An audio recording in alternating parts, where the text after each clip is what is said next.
All right. Hello, YouTube. So if you're watching this after it was live and you're watching the recording, you might want to scoot ahead a few minutes till we get everybody in the box here connected and talking to them and say my hellos and get going. Today I'm going to work on my Robyn McClendon design team project for May. I'm a little late, I know, but most of you know what's been going on, and I've gone back to work as of May 10th. So that combined with some other things going on has been a little crazy, but I'm sneaking it in under the wire. Hey, Joan. Glad you could make it. Hey, Margaret. From Arizona. I bet it's nice and dry there.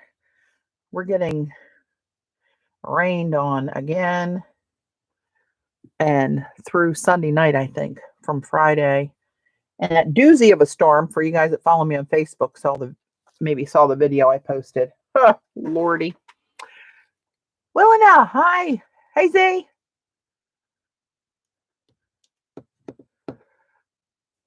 Okay, I'm going to start digging my way out of all this stuff I laid out here to take my thumbnail. I'm going to do some jelly printing today, but I'm going to do it on Robyn's printables for May and then make some kind of a little book-ish thing. So we'll see how that goes. Hey, Allie. My hands are freezing for some reason. So I got some of the Tim Holtz new, I had to get it, the patina. Salvage patina new line he came out with. I got a few of those products. I'm going to try to incorporate them on the jelly plate today too. We'll see how that goes. Got my bronze paint out and I'm going to use that. I'll show you these pens. I just got these pens. I'm taking Jane Monteith Mixed Media Masterclass starting next week. And she had some links to some products I've never used, and I got some of these pens, and I know how you guys like paint pens, so I want to show you these. Got Robyn stencils out here. I'm going to use some of those. Got my crackle. Well, I had my crackle. Good Lord. Of course it's going to, well, it didn't go too bad. I was going to think it was going to roll under something. I'd have to call Dave to come and retrieve it. Oh, shit. Oops, I'm already down for one, Gayla, if you're here. Artsy, want to be Nancy. Hi, Nancy. Going to throw some crackle in there. Put some of these up here. And this, here's my brand new brayer. Isn't she pretty? Here's what we did last week. And actually, I don't hate this now. I wasn't a fan last week of what I was doing, but when I put these big prints and Robyn's big stencil down here, it kind of pushed all that back. I can live with it now. Not my favorite, but I can live with it. CB. Hello. So these are Robyn McClendon's printables for May. I know a lot of people have been collecting them every month. Hey, Susan. And I'll show you what these are for this month. You can see her aesthetic right here looking at all these papers with the colors and the scripting and some of the coffee staining down here. So I'll just flip through these pretty quickly. And you can see this is a blow up. She had one of her followers sent her a stamp of this image. It's a whole circle like that. So this is really blown up because the whole stamp isn't even as big as this. So that's kind of cool. Hey, Kathy. And some of these are cool the way they're half and half a page, because my thought is to fold these in half and to make a little book this, kind of like this size. So we'll see how that goes. We shall see. All right, this one, another one's kind of half and half there.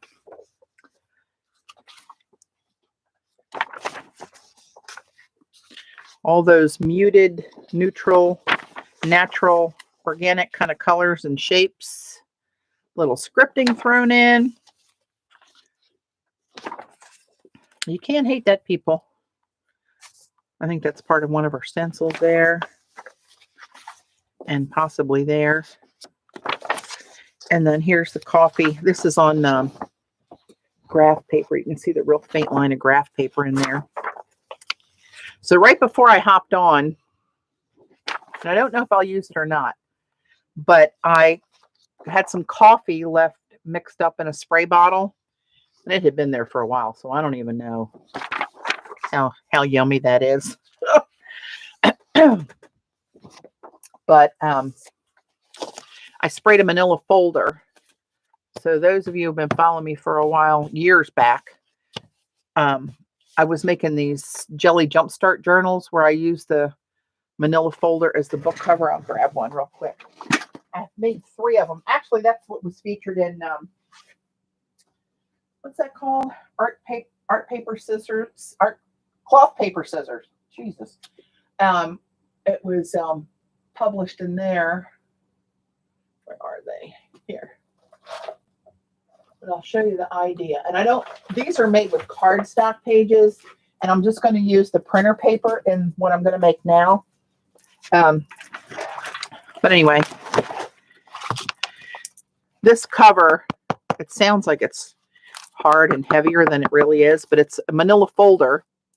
And then I jelly printed fabric and glued the fabric to it, and then lined it with the print to cover up, because the fabric only folded in like the here, right?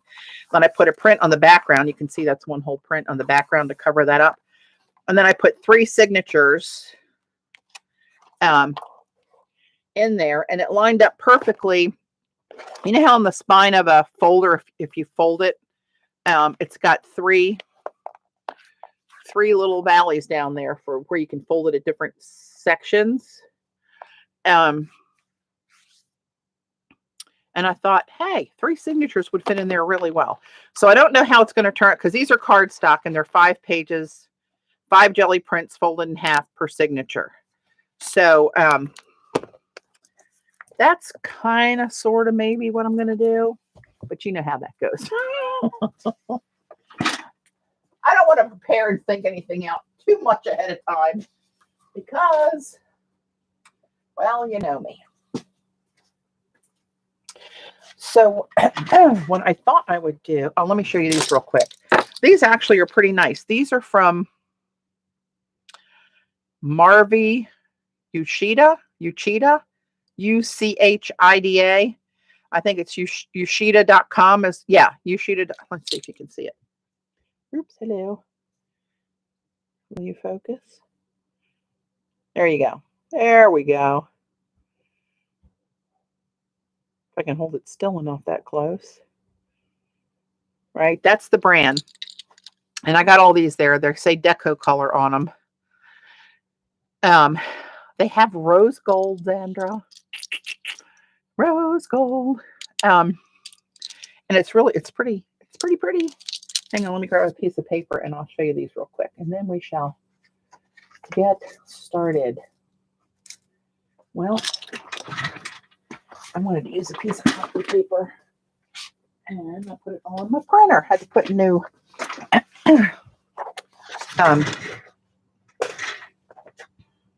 toner in it today. My toner was extremely low. I got this one. It was the only rose gold they had in stock, and it's a calligraphy tip kind of thing. But I just want to put some paint down there so you can see the color. That's this tip. So you can either make a line like this or a wide one like that, pretty much. This one is, what is this? It's gold, I know that, but I'm looking for the tip. It doesn't say.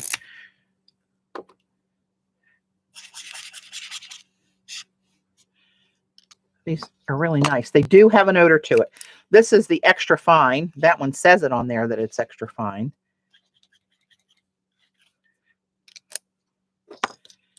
This is a silver.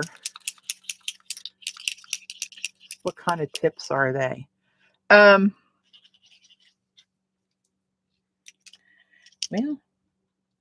heck if I know, Z. Let's see if it says.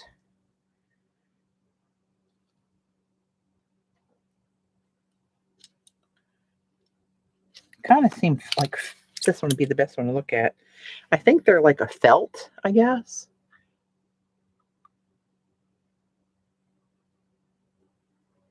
Really? Don't you dare focus. Don't do it, because that's what I want you to do. I think they're felt. The white one, of course, that's on white paper. I was practicing over here with them, and I wasn't that wild about the white one.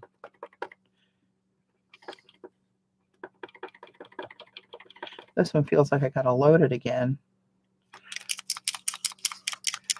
Jane's new paint pens.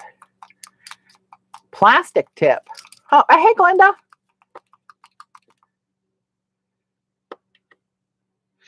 A plastic tip. That's interesting. See, this is kind of like bleeding out. That's a real fine point, and it's making kind of big drops there if I hold it. And I don't think it's all that opaque. And look, it's leaking already. So the metallic ones did not do that. Only the white one has done that so far. But not very opaque. I have pens that are more opaque than that. But here are the metallics.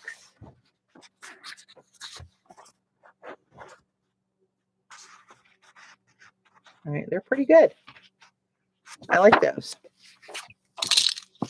So I just wanted to show you those. I never saw that brand before.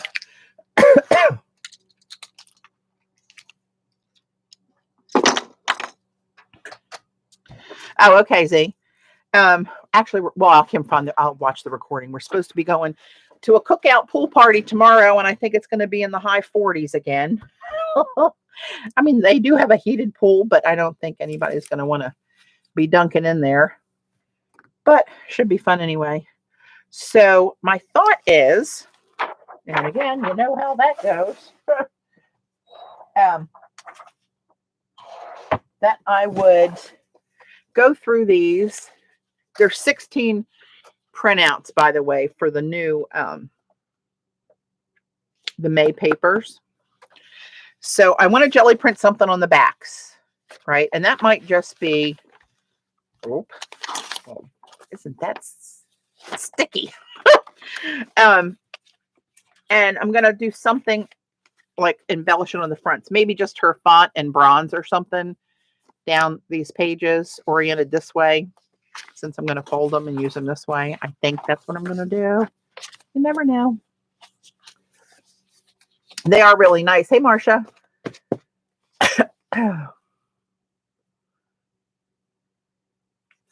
So let's do that, shall we? And I'm going to keep the colors, a little on the muted side. Hang on, let me see what I got in here. I'm going to throw in a little sparkle, of course. Oops. I think that one's probably a goner right there. I'm going to get rid of that bottle. Excuse me. Let's. Oh, you know what I want to get? I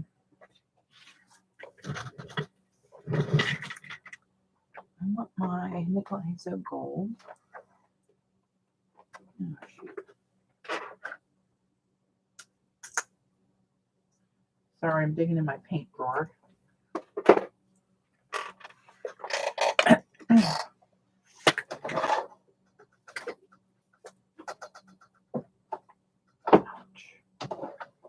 Good Lord. Give me some black and white. Nickel azo. I got the bronze out there. Maybe a little of this. We'll see what happens.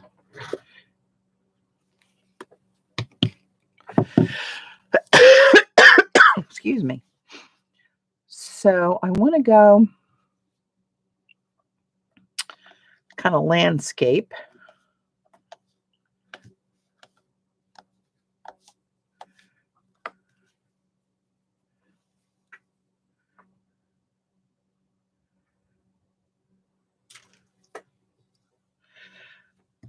I'm thinking, can you tell?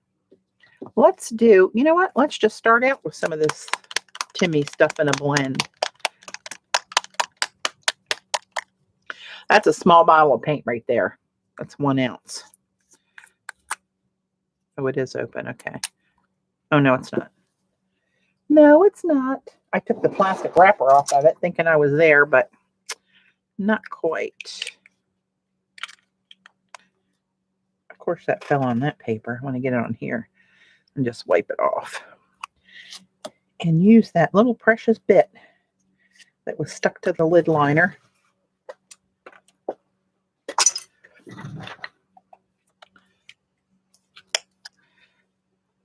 Put just a little teeny bit of that on there. And let's put some nickel azo and a little bit of black, maybe. I don't know what I'm doing. I don't know. Okay, I need my...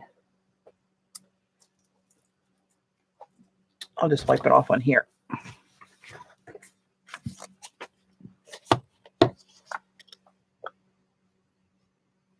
Oh, yeah, I wanted to see how Joan's dog is. Sorry, I'm reading the chat. He's been on radiation. Is he doing okay? Is he handling it okay?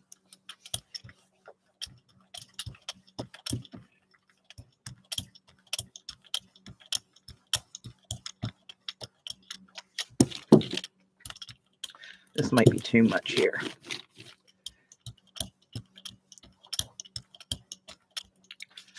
Well, that would be interesting. Or not.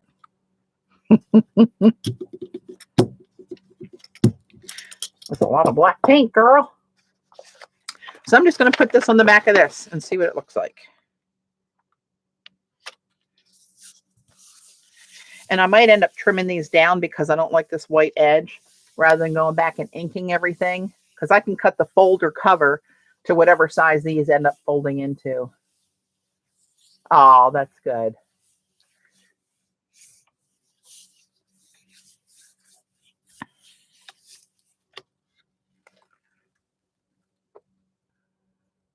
Hey, Robin.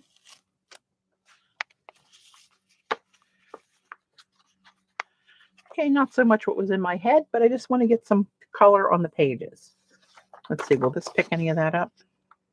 Actually, you know what? It will, but I'm going to put something else on there. Let's put a little bit of this up here.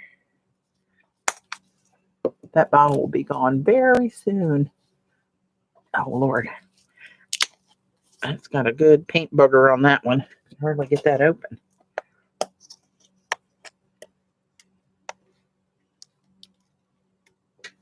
There we go. Put a little of this down there.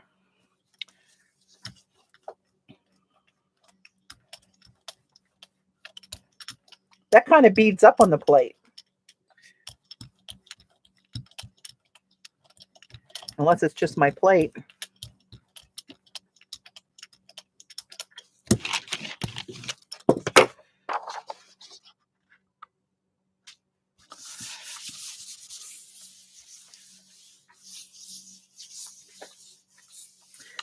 These glasses, I need to get them updated, I guess, because it's getting hard for me to read chat from here.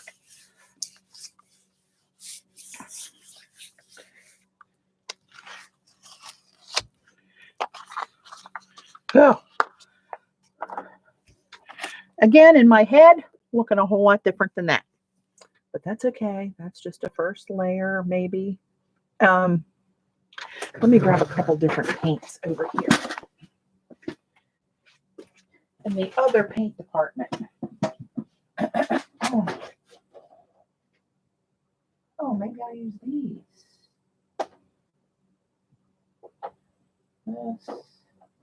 This.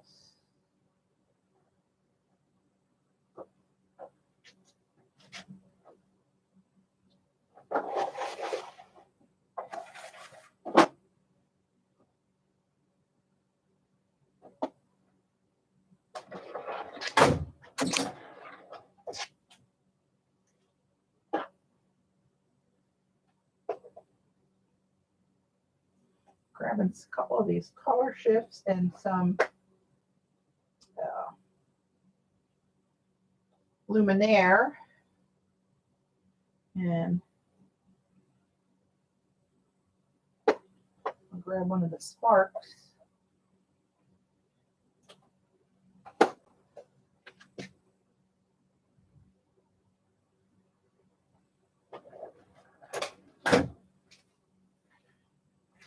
All right. Excuse me, got a little tickle.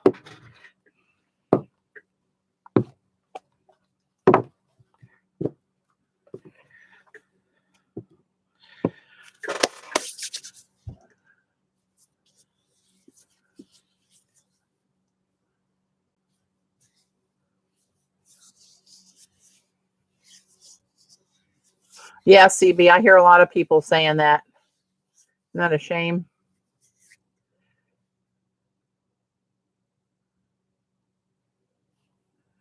Oh. Hey, Jan. I was just thinking about you today, as a matter of fact. You popped into my head. Of course, this one's not open yet. What is this one? Dragon Flash. I thought I had one. Well, maybe I do. Thought I had an open one. It's not beyond me to open more than one.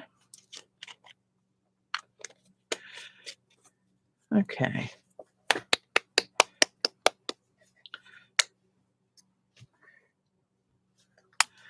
Put a little of that down. A little of this one. This is the Blick Matte Acrylic Green Blue Light. And these bottles are so hard. My hands are fairly strong, and I have a heck of a time squeezing them.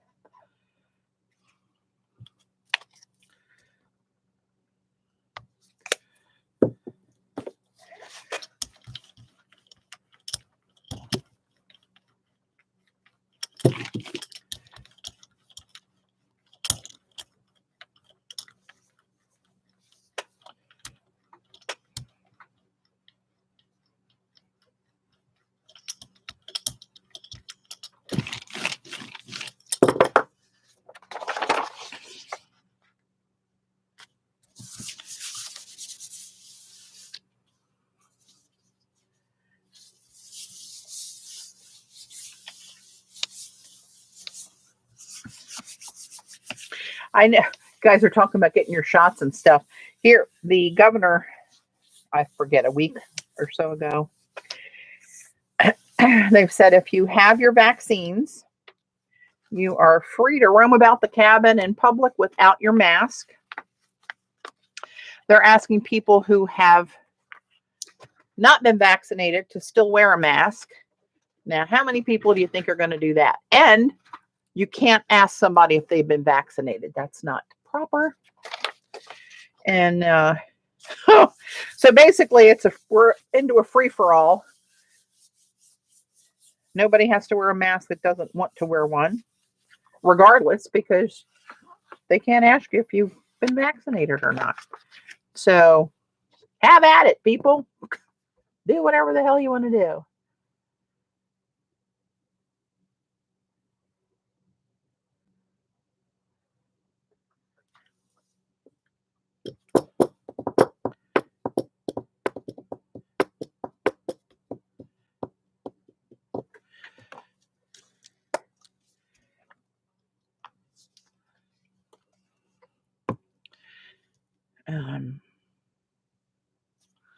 Let's do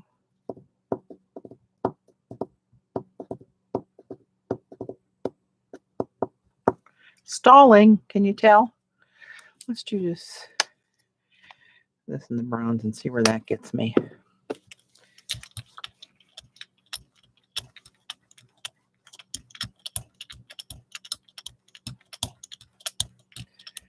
I'm wondering if I use something on my plate that's making some of these paints beat up when they never used to.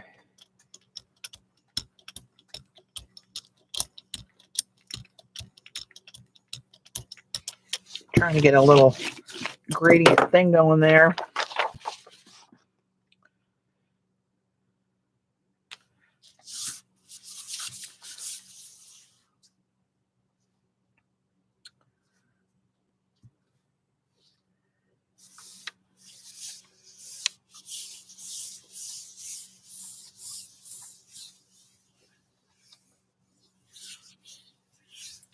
two of our closest friends, one in Maryland and one in Pennsylvania, recently got out of ICU with COVID. One was in for 9 days. Luckily, in ICU, didn't have to go on a ventilator, but was not good. And he's pretty much back to normal now. The other one, he had to get life flighted from one hospital in his smaller town to a bigger Hopkins facility down here, and was in ICU. He was probably in there for, gosh, close to 10, probably 12 days, maybe something like that. He was on a vent for 9 days. And the first report back from the first hospital told his wife he's not going to make it. He's got too many things against him. And he's back home and he's doing great. So I'd like to get a hold of the doctor that gave him that brilliant diagnosis. Idiots. Nobody put an expiration date on anybody. You're not that smart. But thankfully, and both of them had their first vaccination, but very recently before they were diagnosed. Like the one was 2 days. Actually, both of them were pretty early after their shots.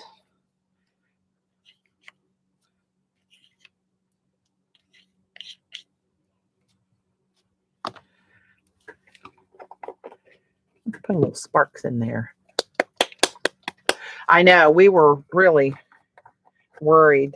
The one that was in on the vent, he's one of Dave's best and oldest friends, and we were really worried about him. But thank God, got my prayer warriors on it, and he is home. He was just ready to go in for his 9th AFib heart procedure, and they called and told him that Sunday night, end of April, you tested positive for COVID, go to the hospital, which was a different hospital than where he was supposed to have the surgery. Monday, he ended up in a ventilator. Tuesday, they life flighted him down here. And long road, but he's good.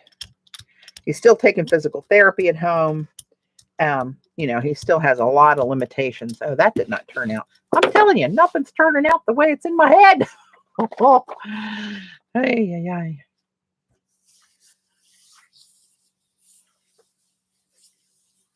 Yeah, a lot of people up here have really bad allergies. Hey, Amber, welcome.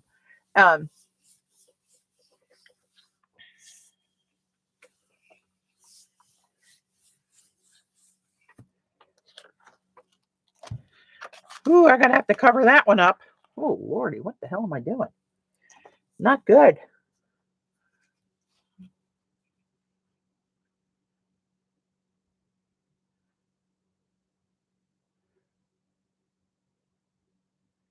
Wow. Yeah, I know, Susan. It's crazy. Like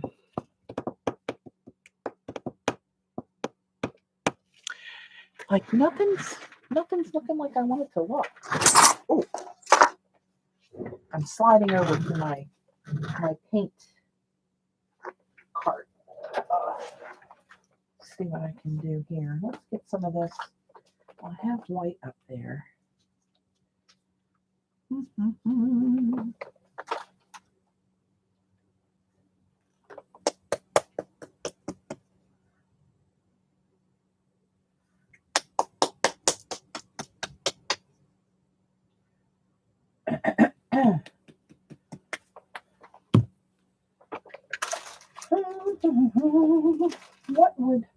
What would perk this up? Maybe like a pearl. I'm thinking. What is that color? Oh, cashmere. Oh, that's really pretty, but this really has to be mixed up. That pigment has really settled, and it looks like I might have to do something with that before I can use it.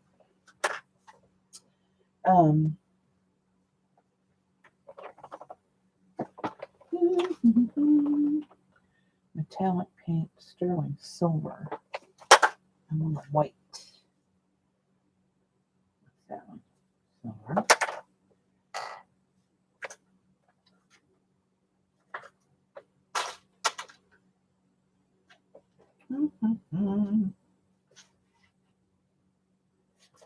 right, let's see what we can do here.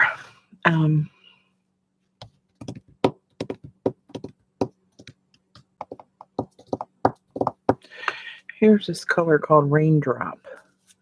That's kind of a muted turquoise. Sorry, I'm away from chat for a minute. Oh, thanks, Jan. I'm telling you, I've been away from this for so long. It's like I got to relearn. That seems extra thick for some reason. Not sure about that.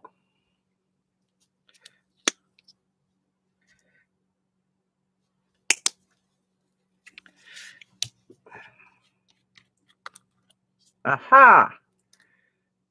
Oh, that looks really thick. Oh.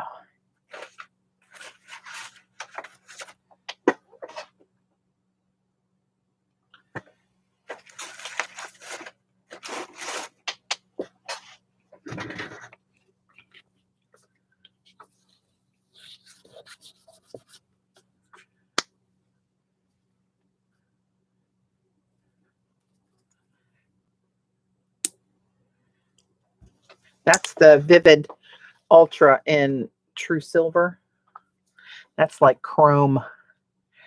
It's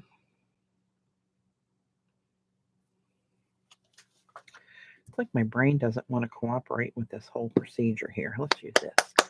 This is Halo Blue. Is that what it's called? Halo Blue Gold by Luminaire. No, that's a little bit too much paint to waste there.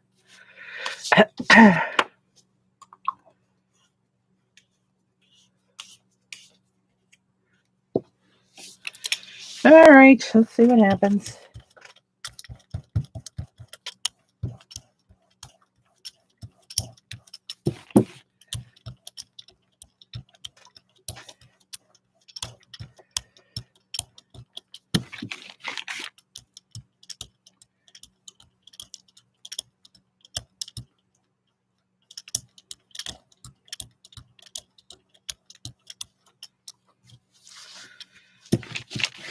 Let's see what happens there.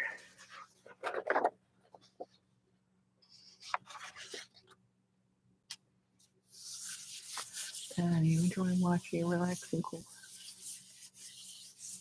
I know, here too, Marcia. I think we had 94 one day. And then we went down to 60. And now today, overnight, we were in the 40s. Had a really bad storm. I don't know if you guys follow me on Facebook, but I posted a video 36 hours or so after we get the deck open for the season and set up and plants out, furniture set up. Bluey. But it wasn't, thankfully nothing was damaged, and it was just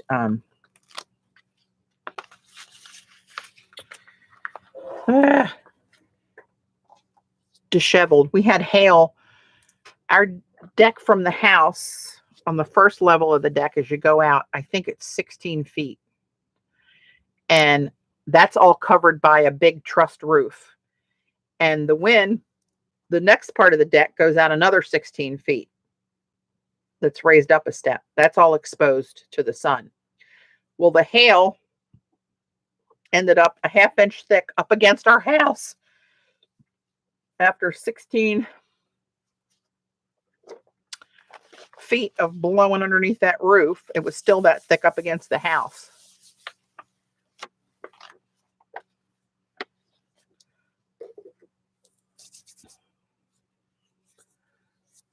It's crazy. My poor tomatoes are wondering what the hell happened. This is my favorite. Ultra metallic African jade.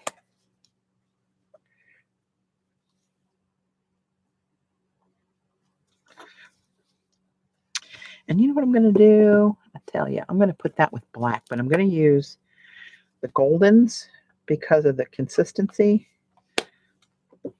It's not as thick. So let me get this pretty much cleaned off of here. So this is real faint. It looks turquoise, but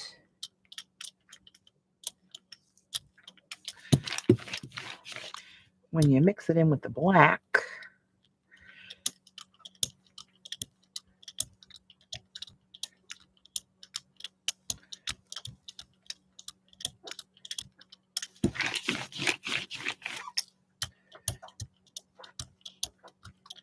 you start to see more of the green come up.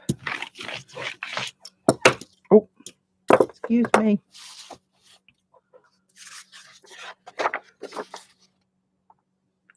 That might be too much paint on there.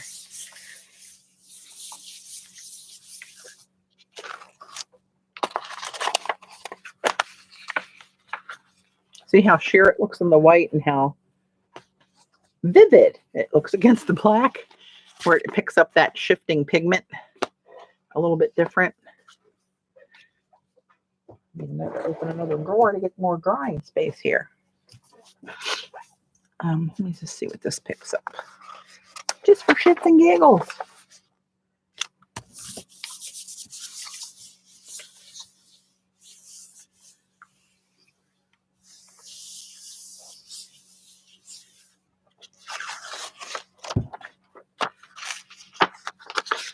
I might just leave that one like that and come back and hit that with some stencils.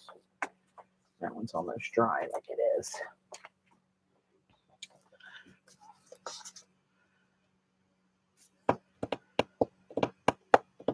Let's try some of this. This is Distress Oxide Spray.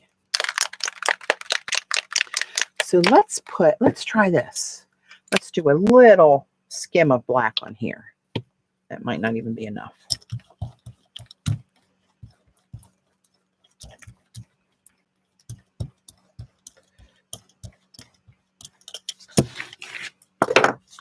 Let's put a little schmutz of this on there. Rachel! Okay, well, just listen. Don't look.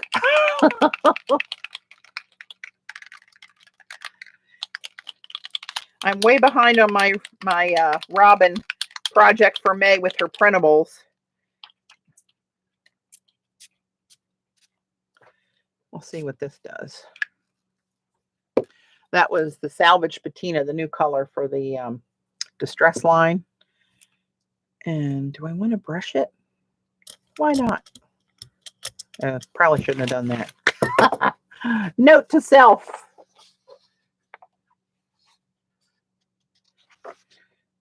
Probably wasn't the way to go. Let's see what it looks like. Hey, Pat. Oh, you're taking him back to West Point, that handsome devil. If you can hear me, hi. Thank you for your service. I know you're busted the seams proud of that boy. Man, I should say, not boy. He's a grown man. Well, I don't know what's showing up there. If that's some of the African jade, or if that, let's do another one with just this on there and see what happens.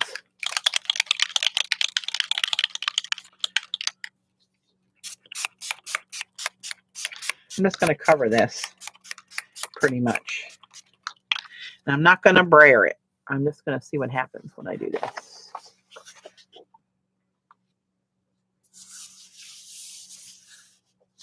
It's probably going to want me to go back and put, oh, look, some's coming through the paper. Oh, here too. Oh, cool. Let's see what happens. I was going to just hit it easy and then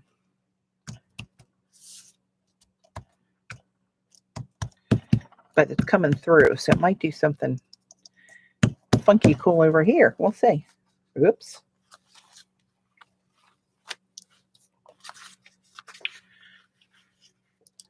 Oh, that variation in color there is pretty cool. My lights look funny. Let me put this daylight on down here. They look kind of yellowy. This is a brilliant color, turquoise, with a little green hue in it. Is that on? Yeah, I guess it is. Okay, that one's pretty wet. Take some of these other ones. You'd have a little drink them with Dasani. Dasani, if you're happening to be listening to my video, please go back to your old bottles for the love of all things holy. These are very thin plastic with a very shallow lid. And when you go to turn it back on, if you listen, it goes past where it's supposed to seal. And if you don't get it just in the right spot, it will leak. Not good, Dasani.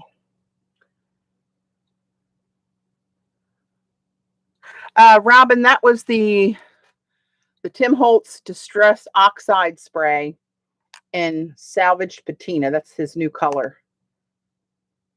Well, of course, it's not going to focus, is it? Let's try this.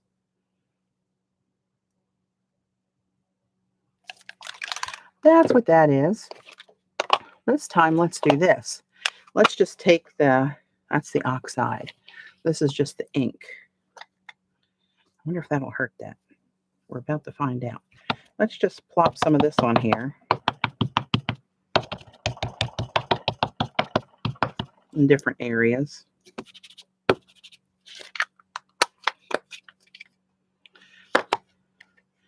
Now put some of this where the oxide was.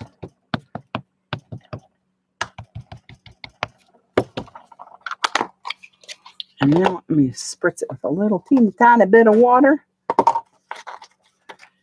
We're experimenting now, kids.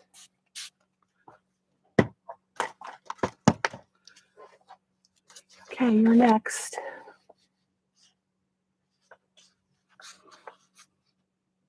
Wonder if I should brayer that, mix it up a little. Not gonna get any black in there.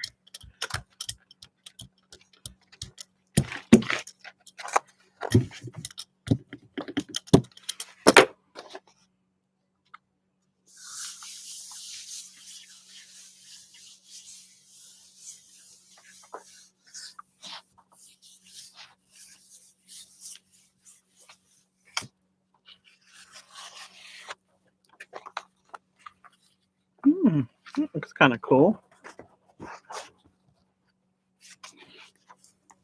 Put you over there. All right, what else do I have? I have the Distress Spray. Not the oxide, just the regular Distress Spray. I think, is this a dye? Am I thinking about that right? You know what? Just for gigs, let's do this. Let's put some white down. Oh, you know what? I should do it the other direction, but too late for that one. Because, you know what? I'm thinking about this whole thing wrong. Jeez Louise. If I'm going to fold them like this, I only get one side or the other. Ew, if I fold them like this, that's what I wanted, like the variation on one page. Dumbass, let me tell you. Okay, well, let's see if we can recover from that. I'm going to put the stain down here.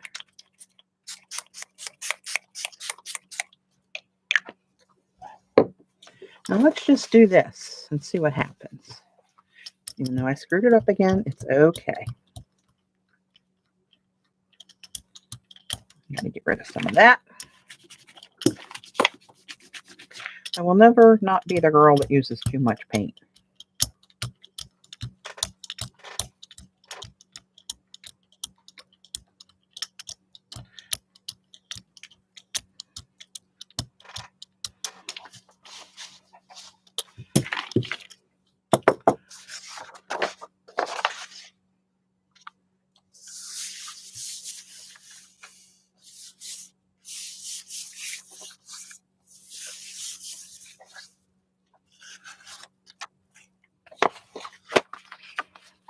Okay, not what I thought, but not unpretty. Oh, mercy. Let's see if I can get some of this stuff off of here. I love these coffee dyed grids.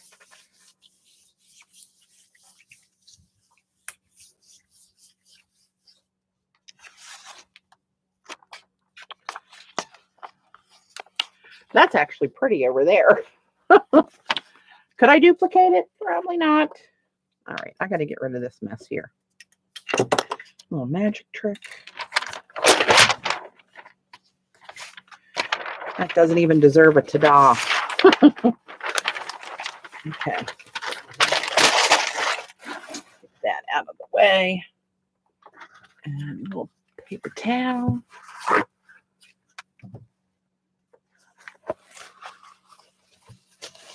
Some of those are my favorites, Jan, the ghosts.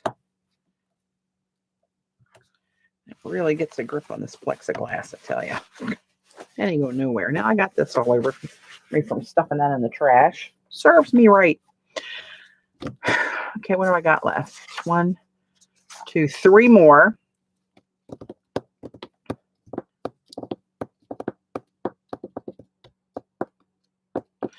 Let's do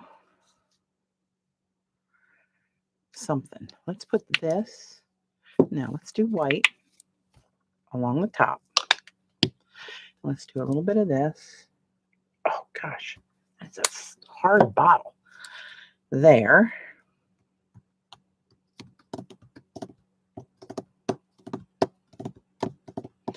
And let's do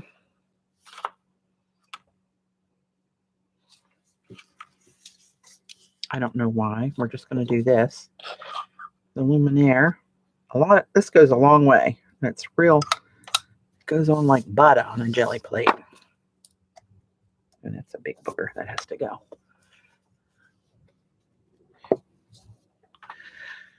Okay, and then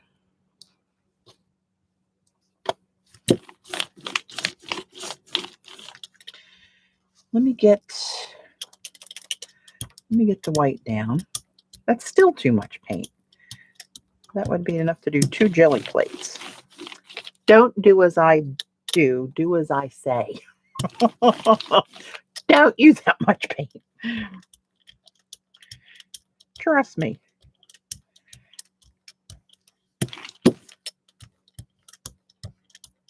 A little gradient going up through here and down through there. Ooh, that's pretty. And now let me give it a little shot of distress spray from up here. Let's see what that does. And I'm just going to do this lightly on this one. Oh, you're pretty. You notice how I went from Robyn's earthy, lovely palette to back to the turquoise. Actually, I'm going to spray a little bit more of that because it kind of lifts it up off the top.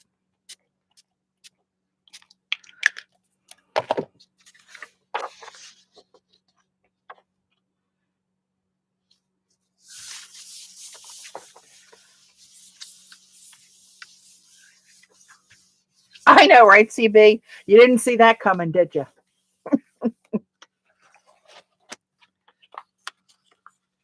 Not as good, but it's okay. A little something on the side there for Gala. Maybe this way she'll recognize it better.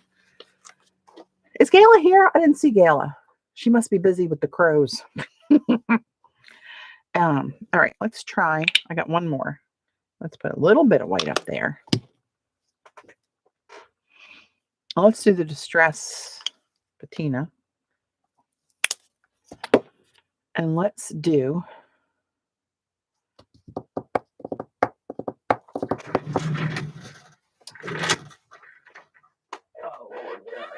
where are you when I want you? There we go. This is phthalo turquoise.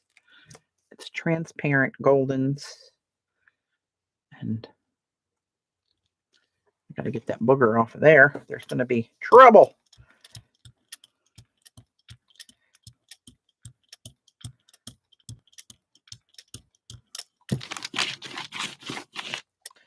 Let's get this here before we get down into the dark stuff.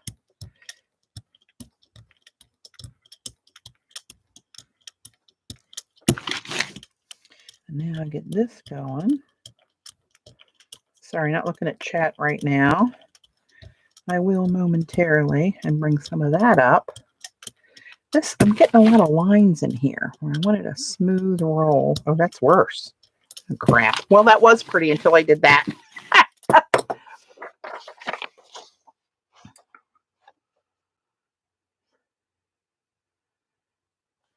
Yeah, Glenda, I know. I always revert back to my default, but look at that. I mean, how pretty is that?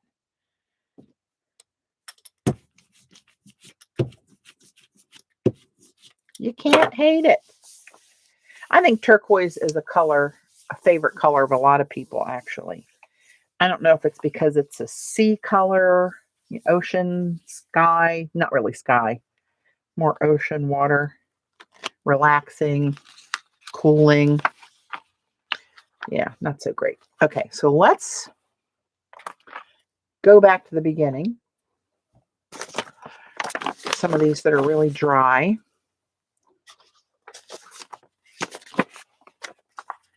All right.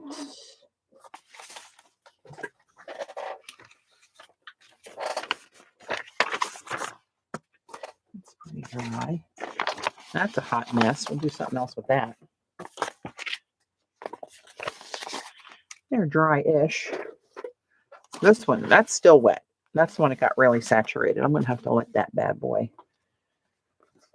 just lay somewhere nice.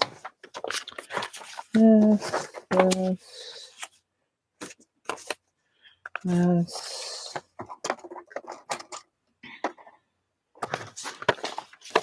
This one's still dry too with the sprays.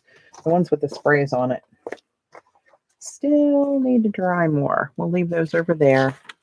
This I just did. This is an older one. I'll put these over here. That's one of my favorites, actually. You are right, Dan. All right. Oop. There you go. And this one's still wet. Okay. So we'll put those off to the side. Now, what we're going to do is I'm going to go back through these and print stencils on them oriented this way because I know I'm going to do this. And I might even trim it down to get rid of that white edge. But they're going to go this away. It is a happy color. Who is here that does not like turquoise? Raise your hand. It's not possible.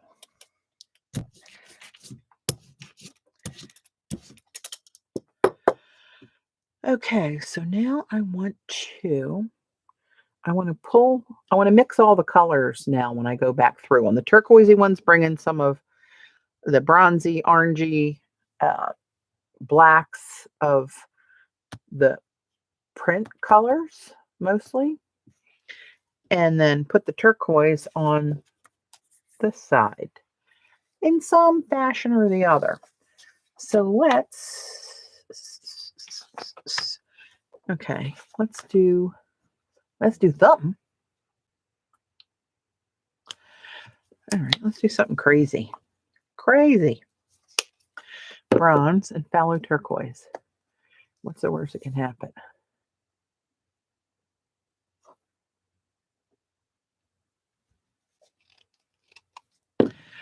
Yeah, something's got to happen with that lid. Come on. Oh, for Pete's sake.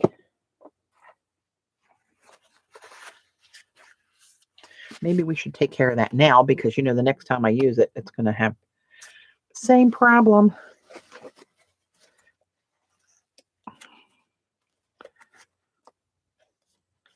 Oh, there's a lot of that stuck up in the lid. Oh, mercy. Hang on. This won't take but a minute.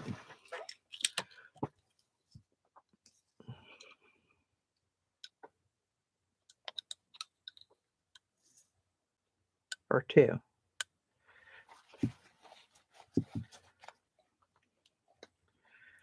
That's kind of a mixture of wet and dry. That's not all going to come out now, but I think at least, yeah, it'll close without too much of a disaster. I'll just have to go get couple Brillo pads and go out to the hose to get washed up tonight. But that wouldn't be a first. No problem there. All right, let's do this.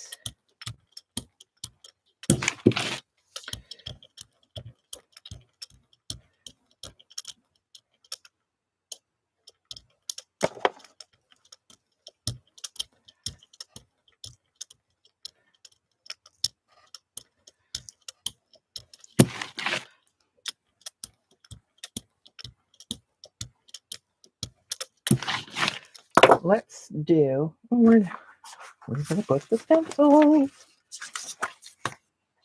Oh, you know what? These are smaller than this plate by a little bit, and they go that way. But I want it to go this way. So we'll do this, like so. I should have put it in the middle. Shoulda, coulda, woulda. Let's grab something to go down the other side. I know what I want, but I can't put my hands on it. Nope, nope.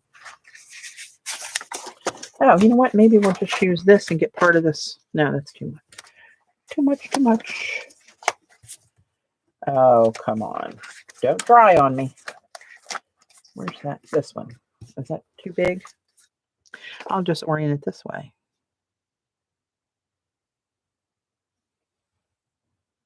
Well, we'll lose a little bit of it, but that's okay. That's okay. We're not going to fret. So I'm going to put this down. And I'm going to see what I can get on the print side of this.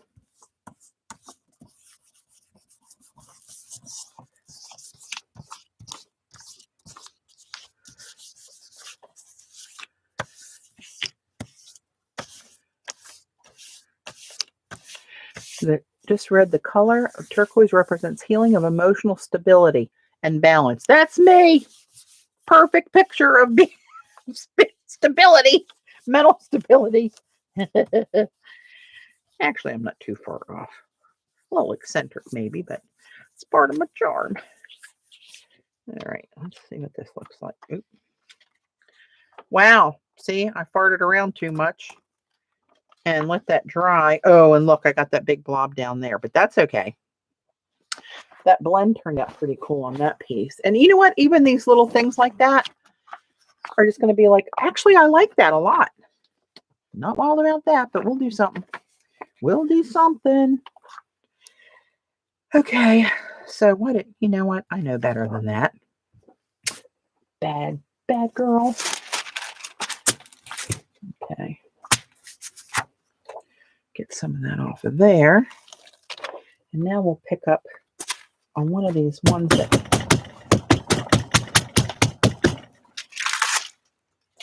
let's pick that up on something. Now I'm thinking maybe on something very plain like that, where it's got a lot of white space on it instead of this side. Let's see.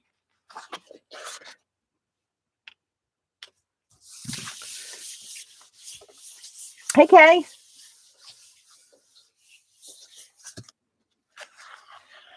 Oops. Well, I don't know. I kind of liked it before. That's okay. We'll get there. We're not done yet. But see, there's a little stuff on there still. We can do something with that. So I need these out where I can see them. I'm going to do a big circle, maybe right in the middle. And maybe in like a turquoise metallic.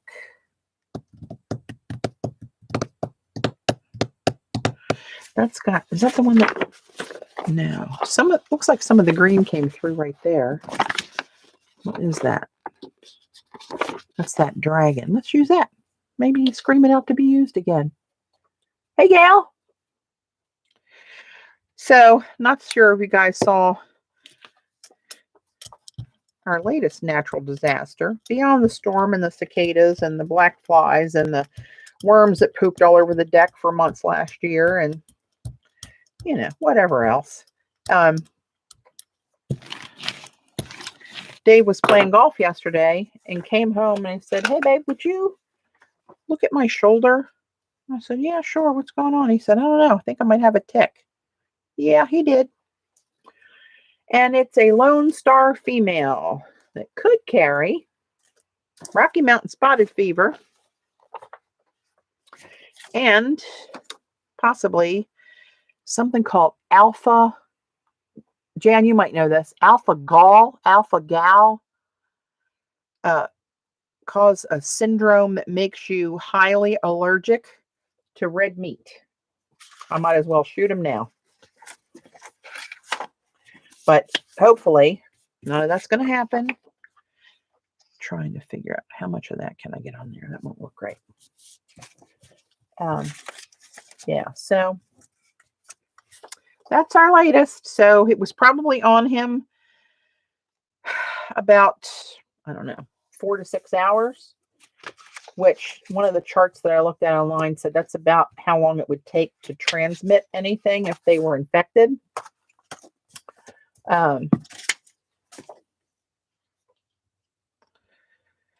So we'll have to see how that goes. I'm going to get this up here so I don't get the blobs again. Let's try to stay away from the blobs.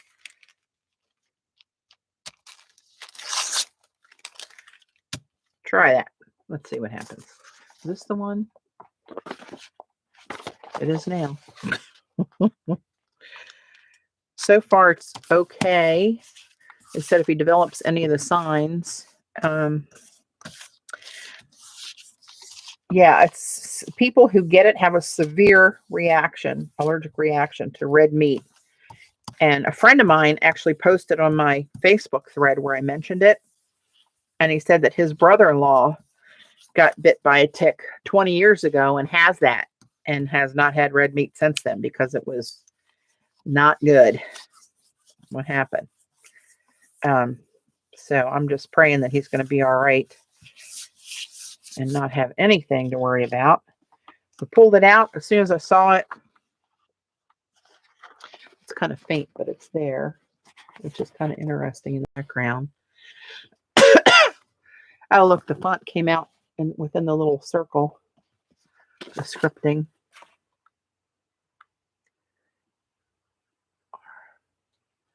Rocky Mountain spotted fever. Hey, Randy. Aren't that far east, just saying. Well, it is a Lone Star female, and everything that I've read says that those are the two things that can carry, and it was definitely on him.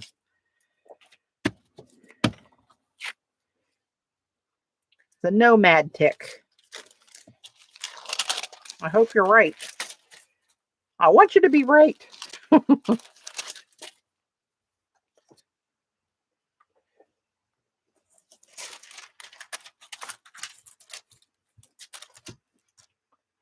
Because the female is the only one with a spot on it, on its back. Yeah, I didn't have a microscope to look at any genitalia.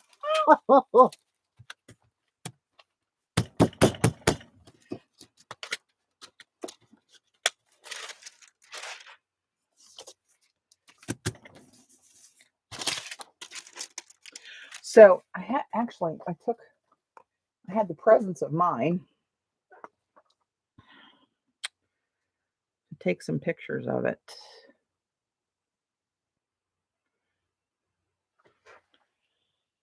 There she is, 4 legs on each side, the spot in the back. Now this is after I had pinched its ass with tweezers and pulled it out steadily, and the whole head came out with it. But so some of this discoloration in the back end is from the tweezer pressure. But that, yeah, there she is, bitch. Not on my man.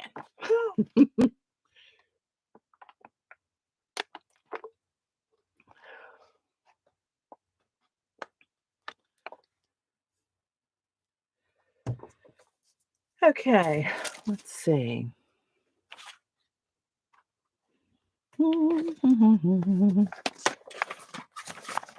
Oh, this one, I still got to print this side with something. You know what? I'm going to pick some of this up because that color didn't do great on, it's too transparent, I think, over those dark colors. It just, oh, look how pretty that is.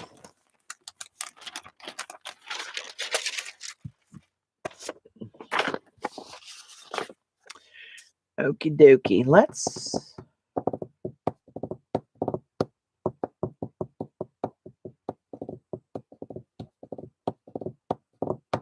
this is going to be trickier because of, I want to put some of these smaller symbols in there.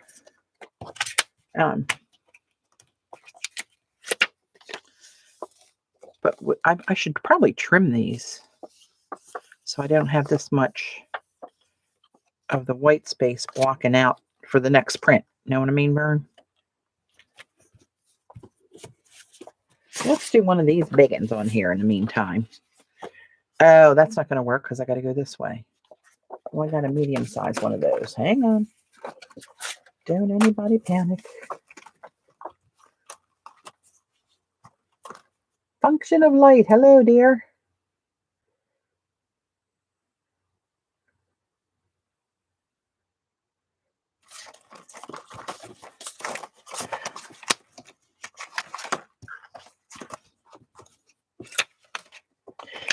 Randy, I know you saw that my tomato picture. It looks like the consensus is hail damage from that storm that we had, which I would believe it was a doozy. So I'm going to mix, I'm going to put bronze on here. Bronze is always good on these darker colors. And something else maybe? Let's throw a little bit of this in there just for shits and gigs. That's the silver. Oh, Jesus. Mary and Joseph. I didn't want that much on there, but here we are. I'm going to actually take some of that off of there. And remind me I have this there. I'm going to try to use it on my next print.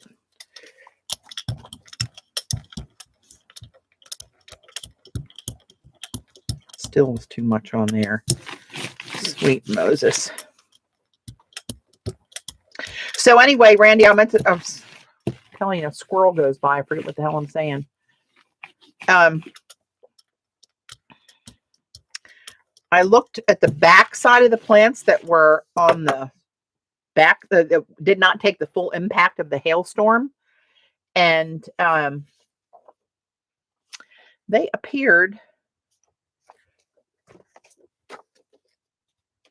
to not be as discolored as the others. I'm going to do this right down the middle. And I don't care about this because that'll be pretty stripes on either side of that. I think. We'll see. And I put this backwards because the last time I had it upright and the font went on backwards. Mirror image. So let's see what I can get on here. I might take some of these, instead of jelly printing them, just pounce paint through them so that I don't have that wasted background space.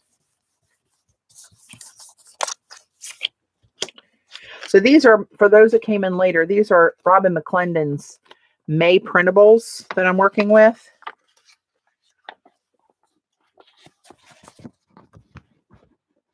That bronze is always pretty on everything. And it's subtle, like on certain angles, you don't even hardly see it. And then when you do, you really do. Okay, let's pull that up. And what would be good to pick that up with? I wonder what that would look like. That's not much anyway, so let's just do it.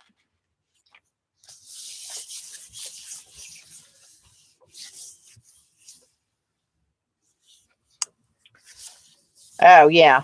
Thank you. I'm glad. Look, I put my hand in that and I'm dragging it all over the print. So we'll just go with that for now. Sweet Moses. It's a new technique I just developed. Don't let anybody steal this from me. It's original. Oh, Lord of mercy. Okay, we can make that work. We can and we will. That's that. I probably can't. Oh, you know what I'm going to do? See the font on there still? The impressions of the... I'm going to put some of this Martha Stewart champagne gold that's really translucent. See if I can pick that up and not alter this too much, but have the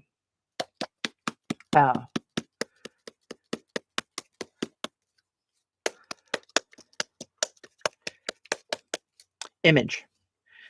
Do you feel my brain lock up there for a minute? That's all this turquoise giving me so much balance. I just go into a Zen state. Yeah, that's it. Let's go with that. Hey, Jackie. Good to see you again. Oop. Whew, too much paint. Too much paint.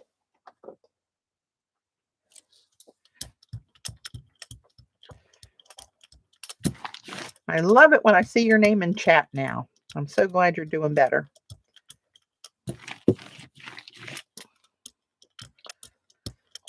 Ooh, that has an odor to it. That must have aged. All right, so this goes, well, that's backwards anyway, so it doesn't really matter. That's backwards. Yeah, if I cut this, I'll get, that's what I'm going to do. I'm going to take about a ½ inch off both ways.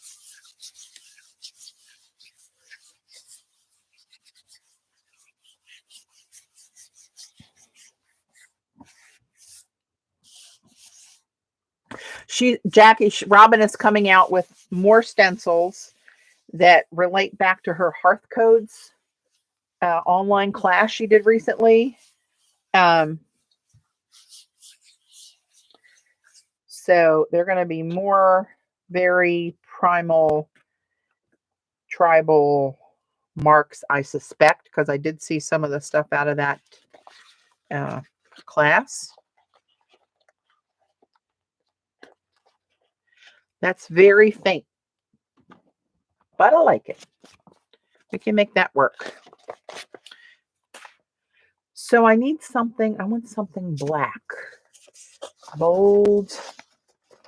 I need to find a light one. And crap, I already printed on all the ones with just the paper on the other side. Oh no, here's one. Here's one. I can do it on here. Okay, and I think I want to do, you know what? I think I want to put this aside for a minute. And what color do I want to use?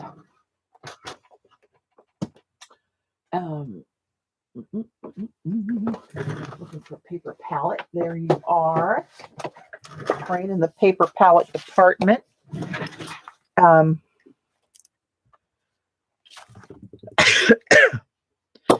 And I need a little sponge, but I don't want those cracky ones I threw out the other day. They were nasty. Nasty. I like these little makeup sponges.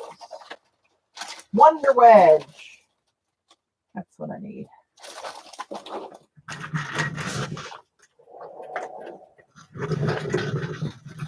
And I don't have to have these prints completely done, because if I put it in a little book, then you can go in and add more stuff to it and all that kind of good stuff, right? That's what I'm telling myself anyway. Let's keep that amongst us.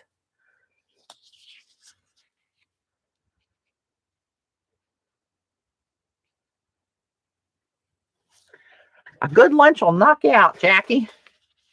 Enjoy it, honey. Oh, you know what I'm going to do? Because I got this paint right here, right? Let's put this over here.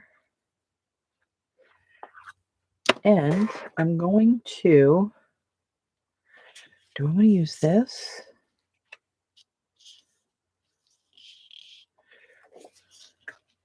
Let's just do it. What the hey? So this way I want to use it. Where's the name? Yeah, this way. Let's try to kind of maybe center it. And then I want to go up and over a tiny bit. And I'm going to make this the highlight behind black font over this. And of course, I'm going to need more paint.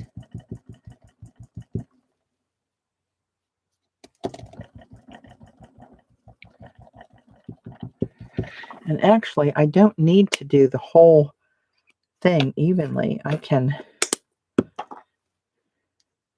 do a little scattered something here. And maybe something up here. It goes down here. And hopefully I can figure out when I put the black on where I did that. Oh, mercy. Just complicated my life again.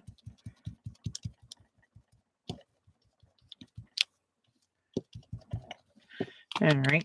Let's see what that looks like. All right. See just that in the silver. See you, Randy and Jackie. Thanks for popping in. Okay, I gotta line this one up again.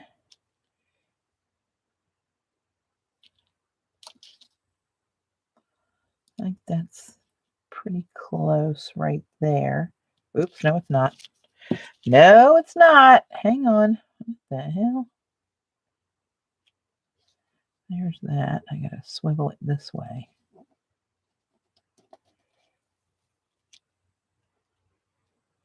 Okay, let's try that. And now I'm going to drop it diagonally and down a little bit. Don't move. And this, I'm just going to add black and whatever comes off the sponge and silver. So be it. Maybe it'll look like a metallic black here and there. That's what we're going for.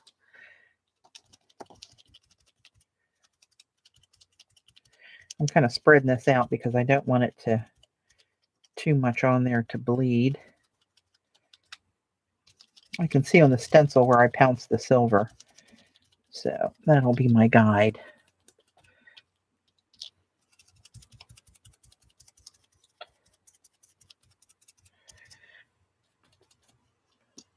Or will it? Yeah, down here. And I don't care if it's 100% perfect or not because it can look more rustic and aged. I love that because then I can screw up and it looks like I meant to. Yep, that's the idea there. All right, let me. Cool, I'm going to put that over here.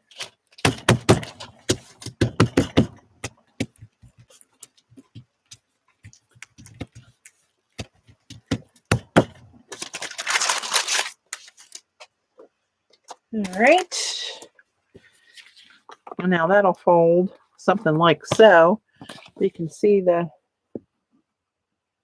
right, how that looks. See what I mean? Okay, let's see what this is. Oh, this one's got a lot of open space in here. Maybe I'll just pounce something black in there on either side. I love this shape.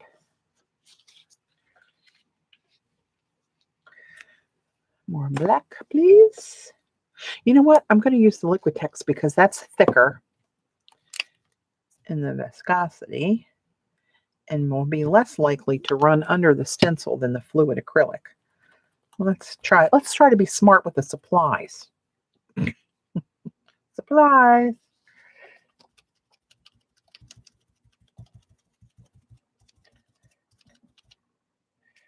All right, there's that one.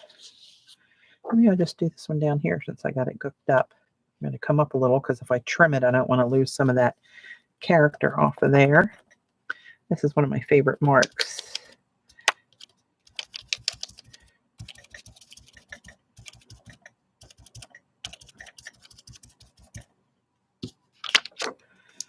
Ooh, that one kind of got lost. So you know what? Let's do this.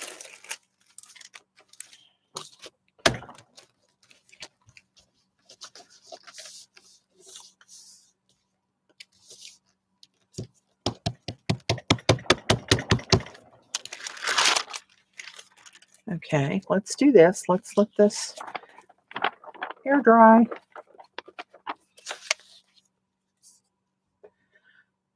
Put a little bronze down here. Get a new sponge.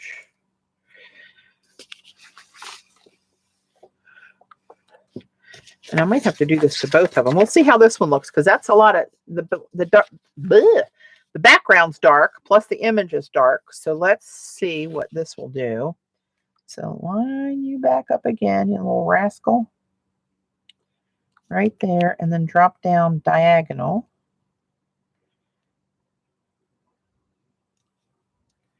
I want the bronze to cover up part of that so it looks like it's a real shadow on there.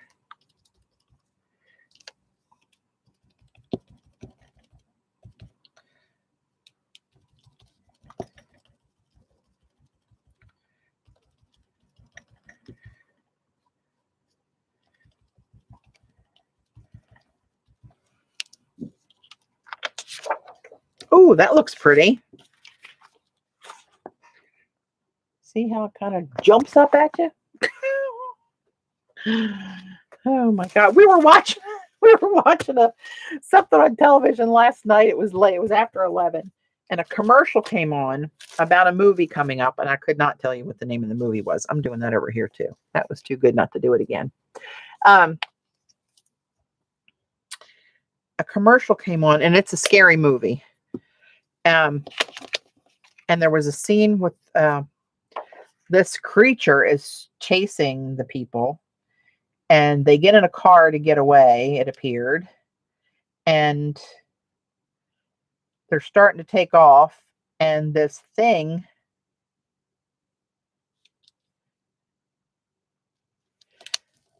jumps on, and the claws tears the back of the convertible top open, and then everything's quiet, and they think they made it away, and the girl grabs one of the flapping pieces of canvas of the roof and opens it up, and this thing launches in screaming at her right at the TV screen. Dave had fallen asleep, and I screamed like to blow the windows out of the sunroom. He woke up and said, "What the hell's the matter?" I said, "Turn it back and look at this commercial." I said, "We are not watching this movie." Bless his heart. Oh, yeah. Oh, Mama liked that. Could have let a little more of the black show there, like here, but still, it shows, you have that shadow kind of thing. We're going to do that some more. Yes, we are. Let's pick a different stencil. Ooh, I like you.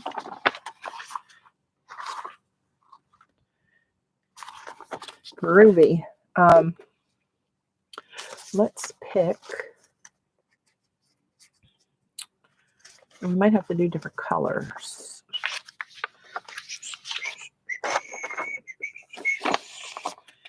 Hang on, this one's pretty dry now. I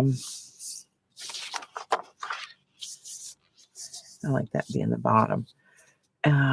Let's do.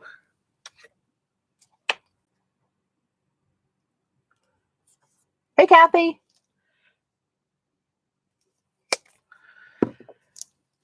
Let's do bronze in the back and black on the front, because these are a little bit lighter. Let's do this bad boy right here. What'd I say? Bronze in the back, right?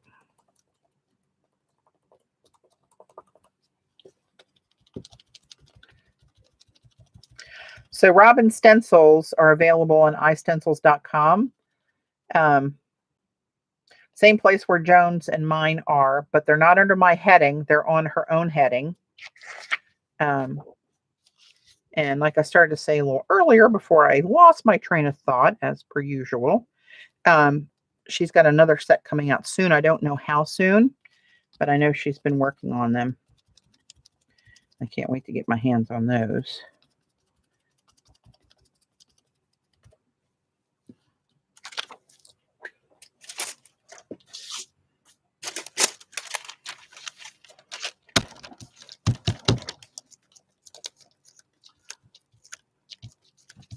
Oh, and for those Yellowstone fans, Paramount Network is having a marathon weekend where it's showing them. I think they started at noon today. I don't remember.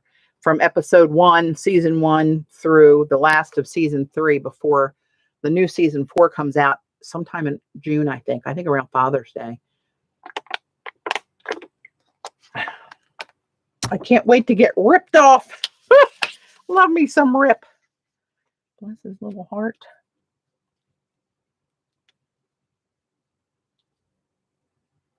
Okay, so diagonal.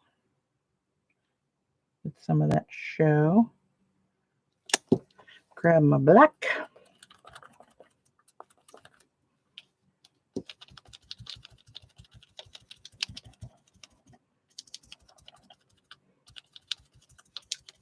Oh, I know what I'm going to do next.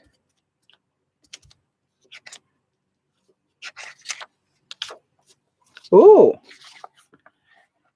I don't know which way I like it better. Oh, you're a fan, Allie? Oh my gosh, that is so good. I had a couple people, most people I told about it said, oh my God, it's the best thing I've ever seen on TV. And a couple of them said, I can't watch past the first one because of the animals that got killed that he had to kill at the end of the first season.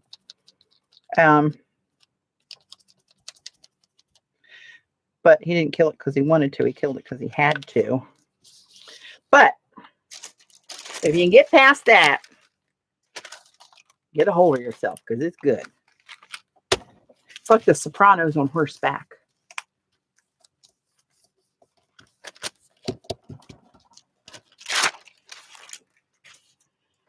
All right, I did those two.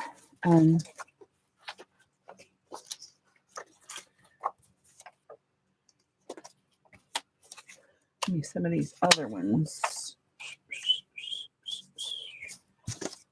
Oh, this one I like too. Oh, there's none that I don't like. That looks pretty good, if I must say so myself.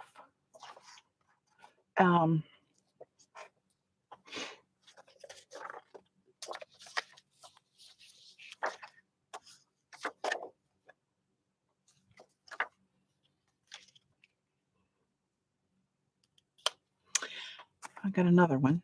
I'm going to put some of this patina on here. This is the Distress Salvage Patina paint. Let's see what happens there. Because I said I was going to mix the turquoise in on these pages, and then I didn't do it yet, but I'm going to do it right now.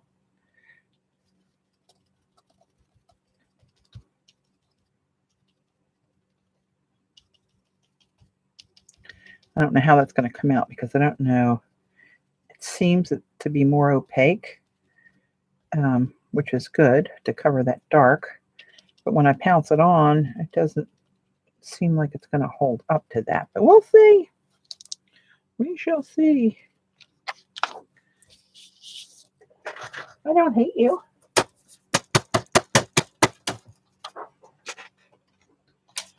Oh, this is almost wet on there. Not like watery wet, not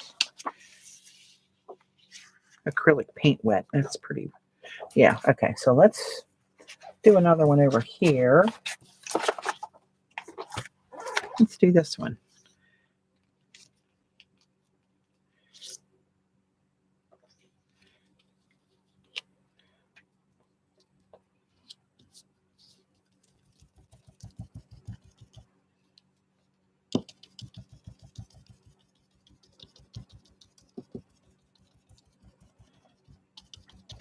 Sorry, not looking at chat right at the moment.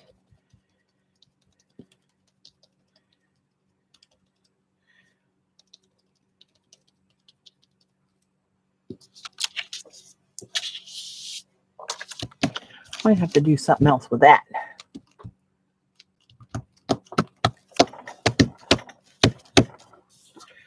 I might come over that when that dries with bronze and let it have a turquoise highlight.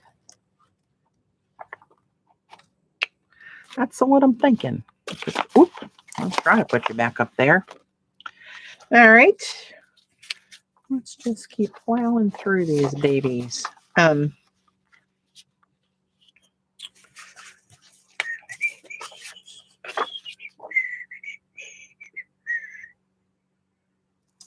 let's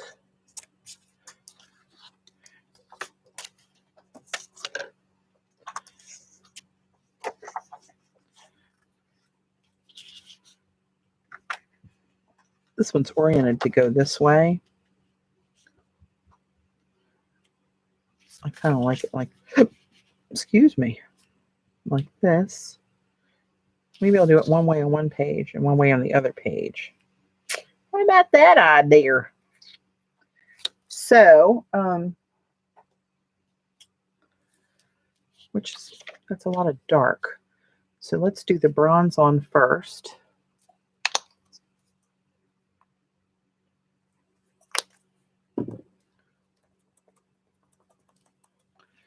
Oop, moved it off the page. Hello.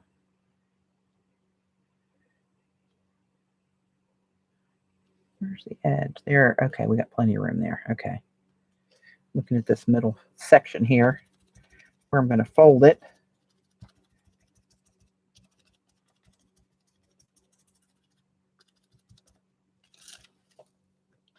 Let's do that one like that. And let's do this one like so. Let's put it up there. I don't know why. I don't think it matters at this point, but let's move it over in case I cut some of this edge off. See, now I'm just talking to myself. I hope that entertains everybody.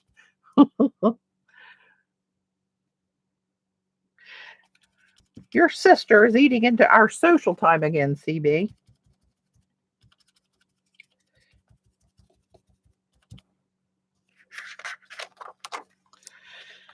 Alrighty. Now,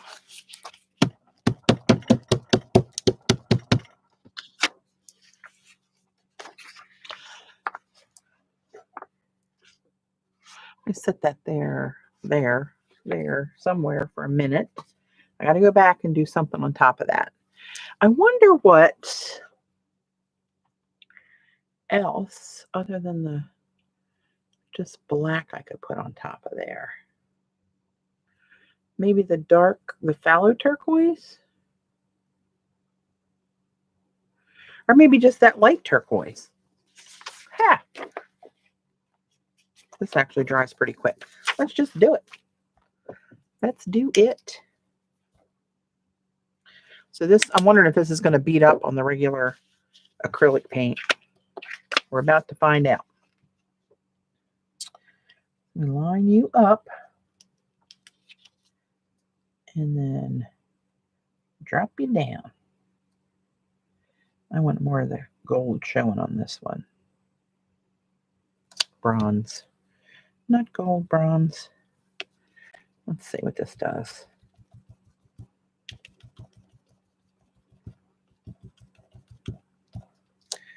Maybe good, maybe not.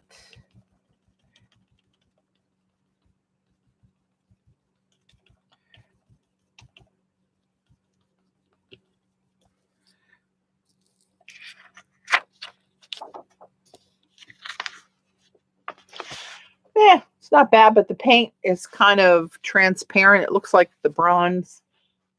I mean, the bronze is showing through some of that edge of the turquoise, and the edge of the turquoise that's on just the paint looks a little more opaque and bright. I can't say I hate it. But let's do some of this. I'll just use the same sponge.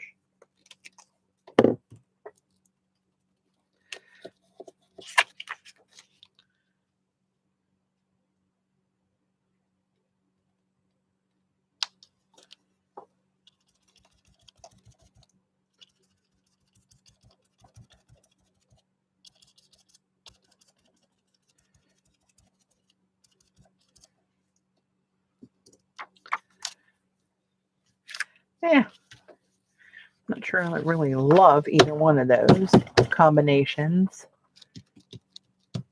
No worries, Allie. Thanks for stopping in. Oh, no, sorry, all. I'm telling you, these glasses all looks like Allie. Robyn.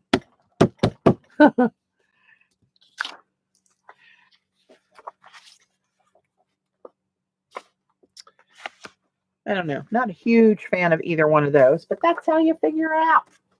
You just gotta slop it around and play with it and see what the hell happens. Okay, let's bring this back. And you are bronze. Oops.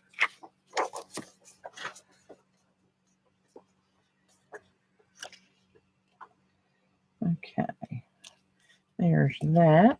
Oops. I'll do one of these in bronze, do one in black, and see which looks better. Wait a minute, did that go right? Diagonal. Oh, bronze. I just said bronze and I went to reach for black. Did you see that? Little brain fart there happening.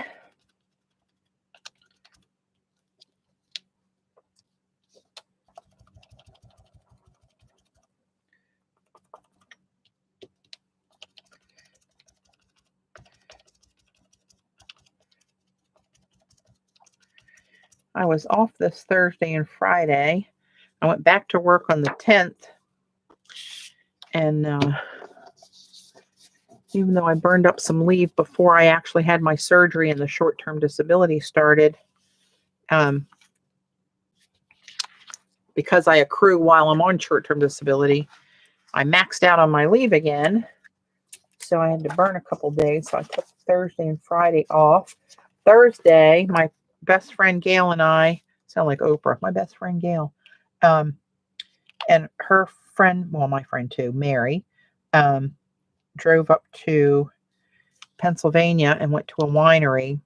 Sat outside, she brought a lunch, and we had a flight of wine and sampler. And it was the most perfect, beautiful weather day. Complete blue skies. A breeze. It was probably 72. Sitting in the shady spot on the tree, under a tree with a little table. We had a tablecloth and had it all set up real nice. It was lovely. And so nice to be able to get out and do something.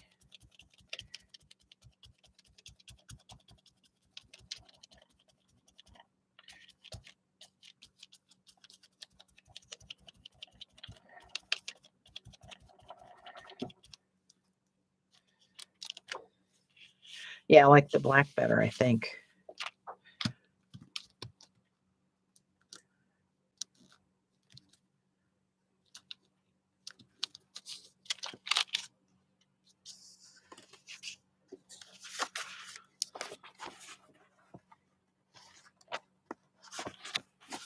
I don't know if it's just the symbol, but I think I like the black one better there.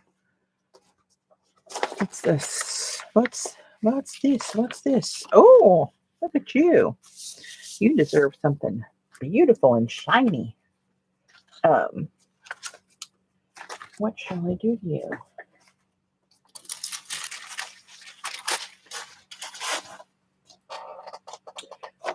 Yeah, see where this distress paint's drying over the bronze? How much lighter it looks there. It looks like a shadow, like a darker turquoise shadow or a more opaque turquoise shadow opposite the bronze shadow, which actually doesn't look too bad. Oh, you know what I'm going to do? Something different. I'm going to roll some bronze paint and put this stamp in here. I haven't used this for a while. I haven't used anything for a while. Love this stamp.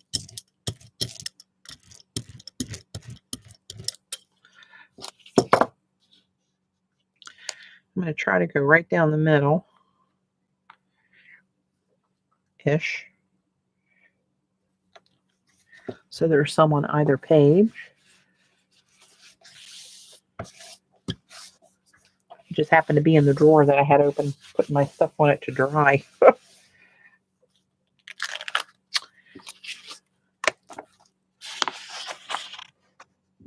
Can't hate a a little zodiac. That was dry already. Okay, now I should probably put something black here and there. Maybe a little one of these somewhere. A little one of those. Oh, I could put turquoise in there. That would show up pretty nice. Pretty nice. Let's do this. Let's do a blend of phthalo and this stuff and see what happens. Why not?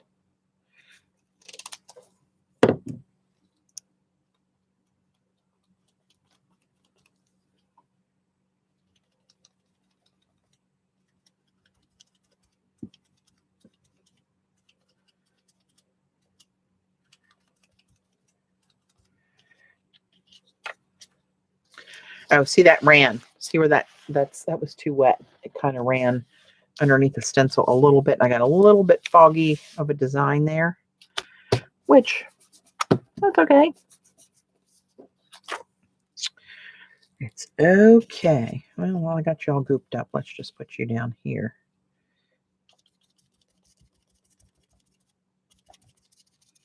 That turquoise will show up more true on there. Oh, and you know what I'm going to do? Think, man, think. I'm going to just, I'm going to take some of the oxide spray and just mist the page. Because I can.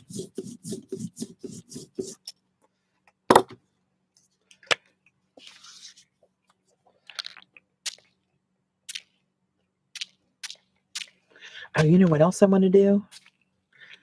Oh, it just hit me. I'll be back. I'm going into the miscellaneous spray department. Oh, you know, it would be cool if I foiled some of those. Oh, well, let's not get crazy. Let's not get crazy. No.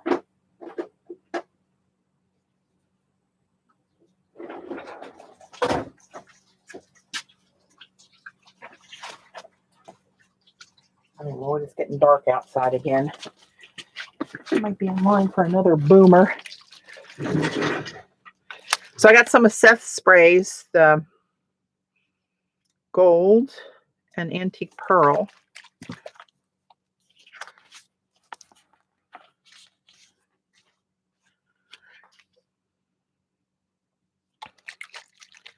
I don't want to do too much to the same page. Let's just put you over there and call you done. But let's do something with this and see if this works. And it doesn't, well, let's just do it. Let's just do it. Okay. From up here. Up high, baby, up high.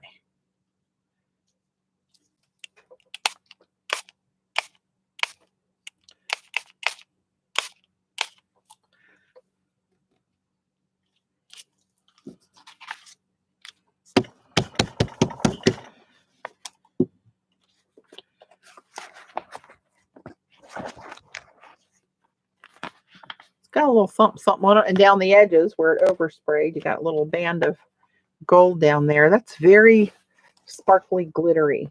Let's see if I can get it up here for you to see a good. There you go. Aha!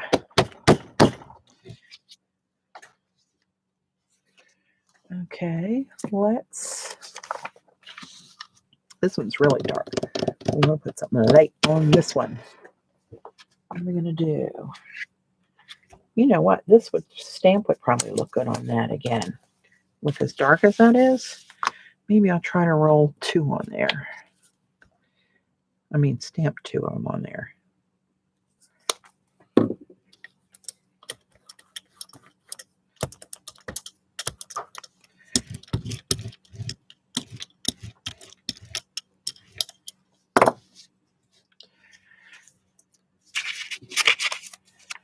Get over there. I'll do this one up here.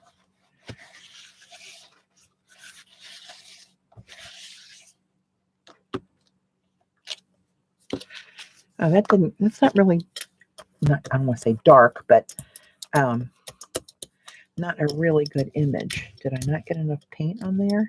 Oh, you know what else I want to do? Sweet Moses, I'm telling you. Can't remember for the life of me.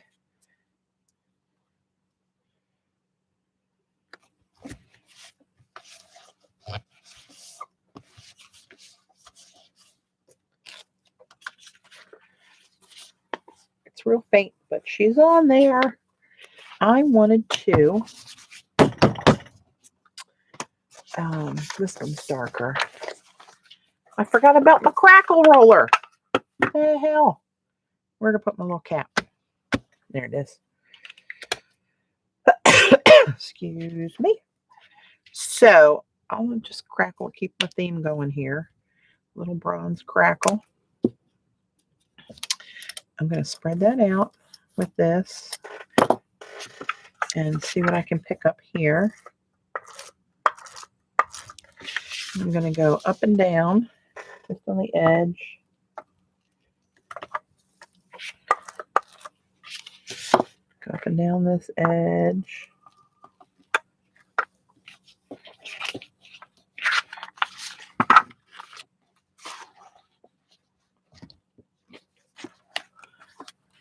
I might go up and down the middle.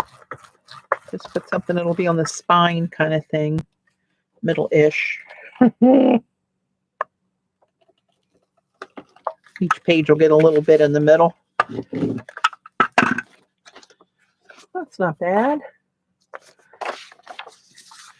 So let's do something here. How in the hell am I going to do this? Let's just put it on the jelly plate. I'm going to, that's too translucent. I want something shiny and I want it turquoisey. I'm going to go with this. That's the halo blue green. I'm going to roll that out on the plate. That's so pretty. You're so pretty. I'm going to roll that on the plate. Sprayer. It's got some bronze in it. I do not care. I'm just going to roll this out. And then I'm going to crackle with this.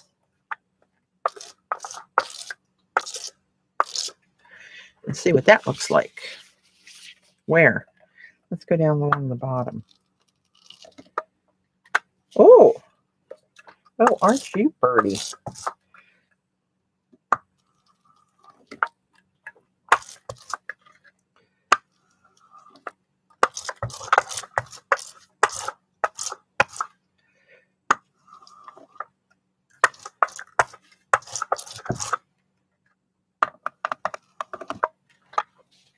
Just crackle the whole thing up.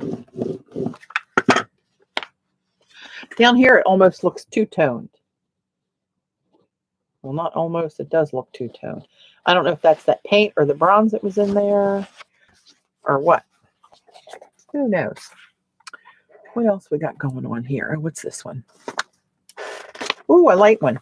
Oh, with my finger painting on it. That kind of, actually, that kind of looks kind of cool just like that. But I might do a little schmutz of something. I got this going. Let's just try this.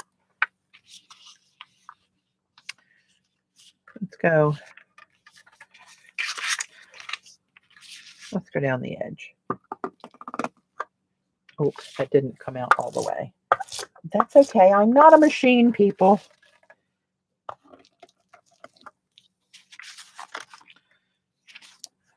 Good enough. You may embellish these further at some other point. What time is it? 4:50. When did I come on? 3 o'clock. Almost 2 hours. Okay, I'm good. I'm good. Let's do. Let me use this paint here.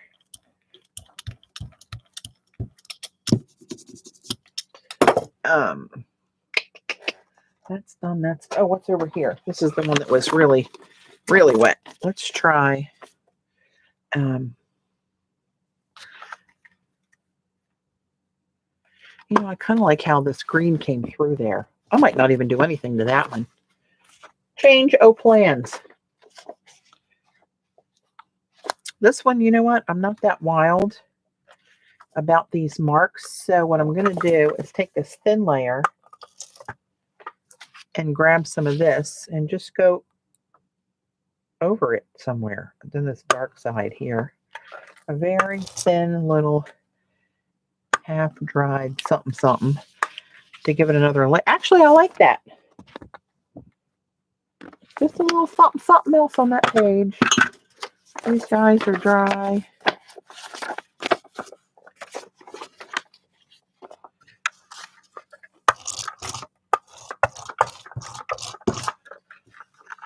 This one isn't going to break my heart. Put a little schmutz on there.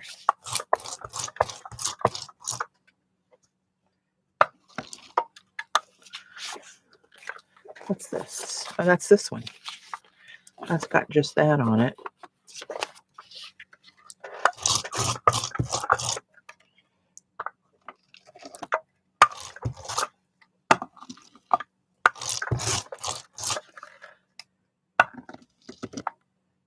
I have a crackle stencil somewhere too. It's not as crackly as this pattern. Now I'm just trying to use it up. I'm going to have to soak this at some point because that crackle's getting kind of fat and I think it's just coated with paint.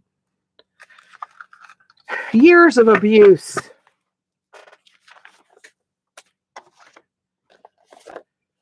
Okay, some of these are plain on the other side. We're just going to have to live with that for now. Because I want to start to show you what's in my head. I know I won't get to finish the project today, but I'll try to finish it up whenever I stream again, which may end up being Monday. We have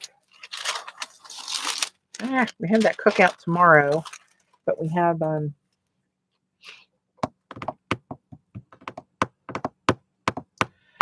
going to help a friend load up a van to move his things. He and his wife are retiring and they're moving down the ocean. And Dave's going to go over and help him move load the moving van. I'm just looking at this thinking, what the hell I'm going to pick this up with. Let me schmitz some of this on here. This is the gold spray from a high. That's all. Just that little mist. And then I'm actually going to let this dry. So, in other words, I don't have that much to do on Monday that I'm aware of. I'll probably go over and see my mom for a little while. And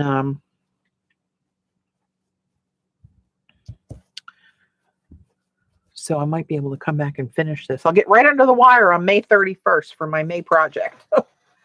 Let me get my tight and buff. Let's try this to pick it up with. Just a little bit. Don't be stupid with it. You want a dry layer. I mean, a thin layer when you're cleaning the plate, which is what I'm going to attempt to do. Finally, my last pull of the day, I finally get the amount of paint right. Hey, I catch on eventually. Doesn't make me a bad person.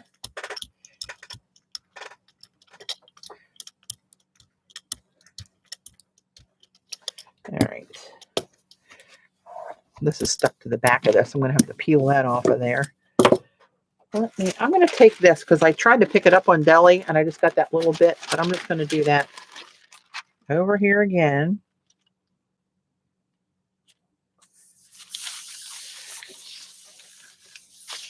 See if I come up with a little. I know, CB. Oh my God. Cindy. Hey, Cindy. Welcome.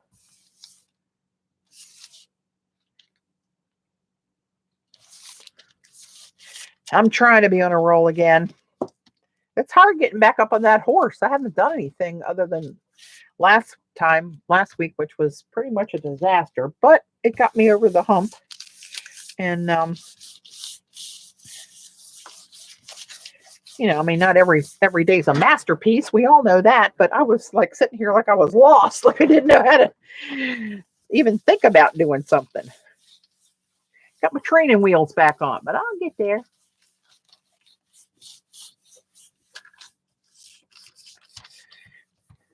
we're getting ready to have our master bathroom redone. And some of the tile that they're going to put in the niche in the shower is really cool. It's metallic glass, but it's all silver grays black.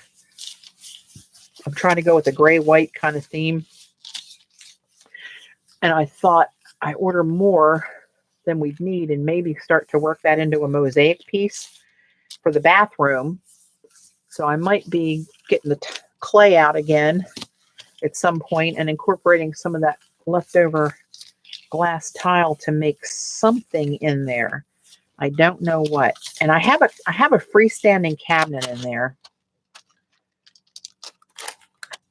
Oh, look how interesting you are. God, that's pretty, isn't it? How did I do that? That must be the Seth spray that gave it that extra little pow right in the kisser. All right, let me get some of this stuff out of harm's way. I'll show you the tiles we picked. I was going back and forth about the color of the hardware that I wanted. I love the black matte hardware that you see now. I'm an HGTV freak. With kind of a gray and white bathroom and then with the black hardware. But our water, we're on a well, and I think that would be a real pain in the padoopa to keep. Oh, shit. Yeah, come on. To keep that from having that coating of film on it, and it would really show. Oh, hell, let's just do this.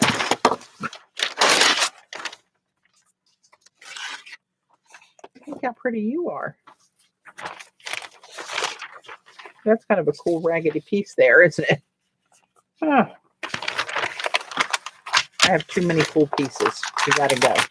You gotta get them away right now. So I think I'm just gonna go with brushed nickel again. I think that's our best bet. So I gotta order shower doors. I'm gonna order glass barn doors for the shower doors. We don't have a tub in there.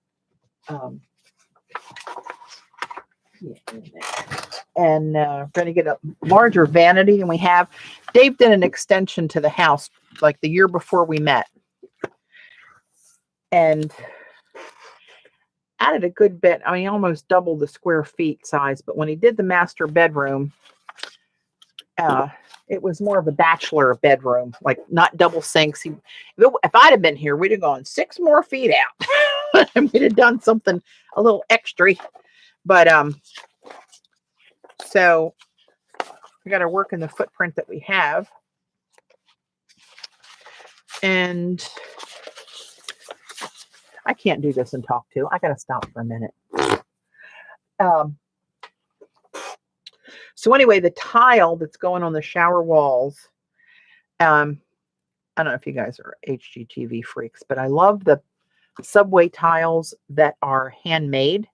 So the surface isn't slick smooth and the edges aren't completely straight. They're more natural and the light reflects off of them like almost like it's water.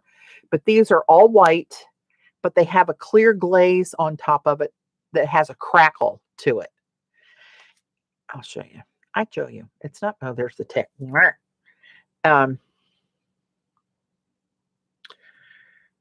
are you? Okay, this is going to be hard to try to show you.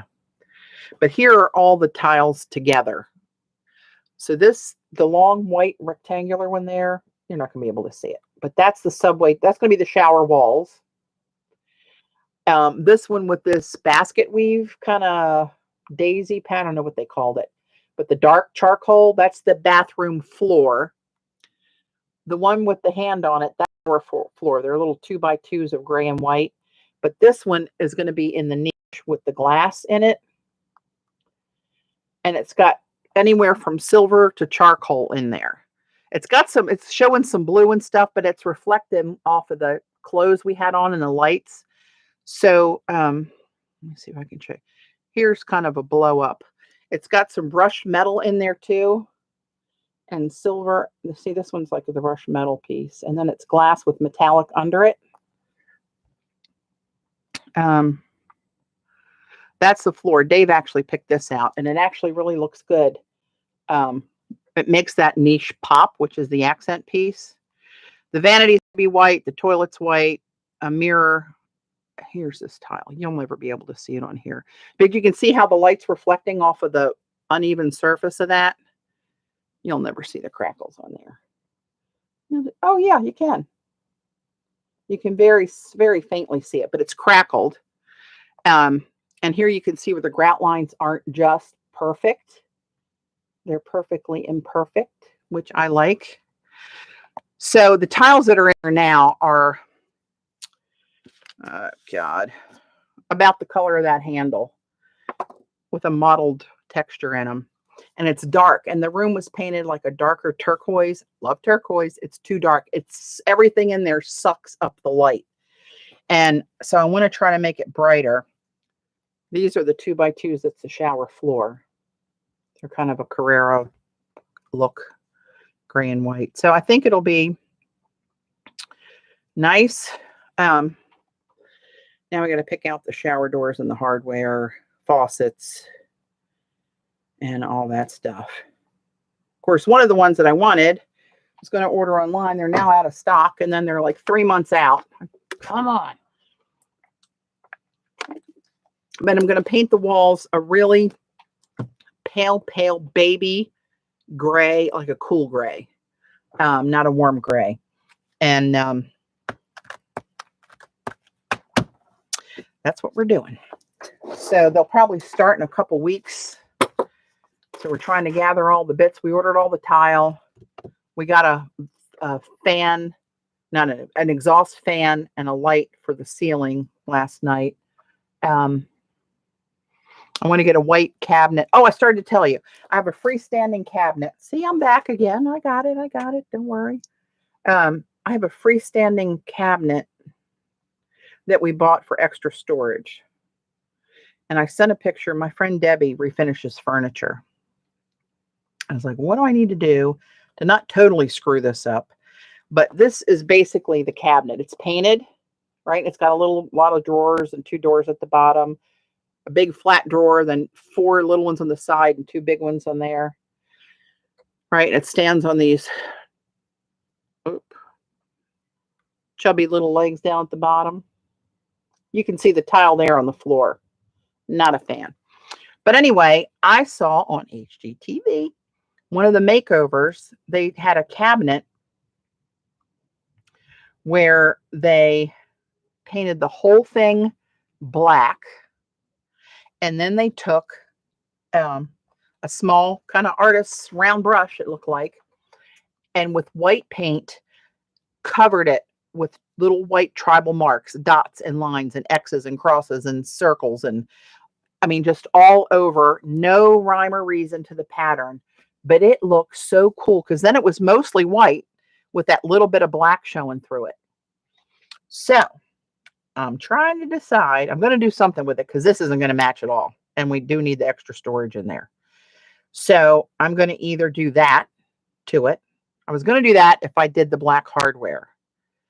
But now that we're going to go to the brushed nickel hardware, I think I might paint it a similar color that I painted the front door recently. If you guys saw those pictures a month or so ago on social media, I posted them out there. When I lived in Fredericksburg, Virginia, a big thing was to paint your door a pop of color. And they even had a poster for the old historic houses called the Doors of Fredericksburg. And they had wild purples and violets and hot pinks and bright turquoise and all these funky colors on these old historic houses that looked really cool. So that's the color I painted our door. Probably doesn't show up right there. It looks brighter there than it is in person. It's more of a muted turquoise. It's called Aqua Glow. It's a Valspar color called Aqua Glow. But I was thinking about painting it. Oh God, that's way too blue. That doesn't look right. Anyway, I was thinking about painting it. That's right after the painters got done. You can still see the blue tape on it. And my turquoise wall. What do you know? Turquoise. But I was thinking about painting it a shade lighter than that all over, and then coming back with white on it. So there's just a little hint of turquoise in there showing through. Oh, Amber, why'd you say that? Paint it charcoal gray and do silver marks. Holy crap, that would probably look really good. Oh, Lord, now another, that probably would look really cool. And you know what? I could use like this vivid, really shiny silver on there. Oh, and that would still stay with the gray, silver, white theme. Holy crap. Now I got another decision to make. Oh, God bless me. But that, oh man, that would really look pretty, wouldn't it? Huh. I could paint it maybe a few off the same swatch that we're looking at for the wall color. Maybe just a few shades darker than that for that similar kind of charcoal. Silver foil. Oh my God, Kathy. I could, couldn't I? Oh, crap. Oh, maybe I'll do something with silver foil on all the knobs, because the knobs are, what are they, black? Where the hell am I on here?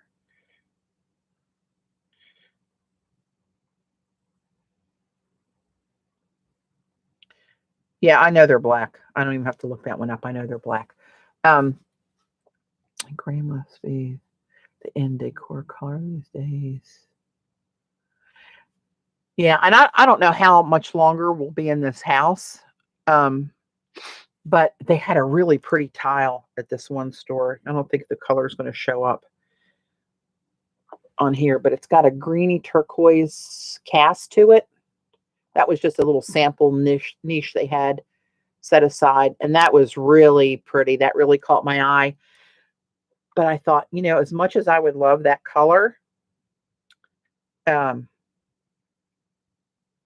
you know, for resale, if somebody hates green or hates turquoise, they might not want to do that.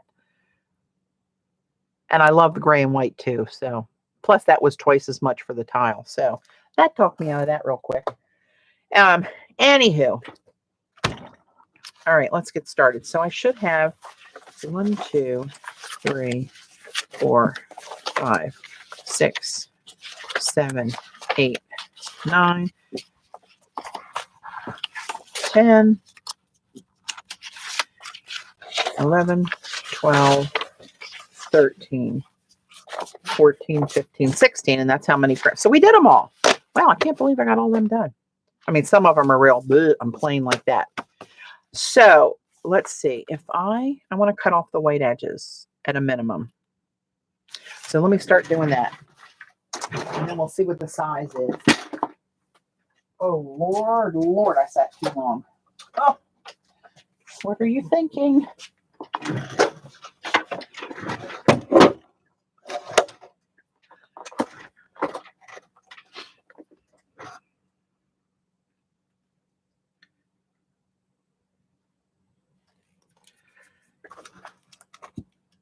I'm going to grab a few of these at a time.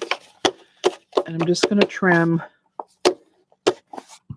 I wish my printer would print all the way to the very edge of the paper. And it will not do that. Robyn's does that, and she's got a different model of the same type printer that's a few years older than mine.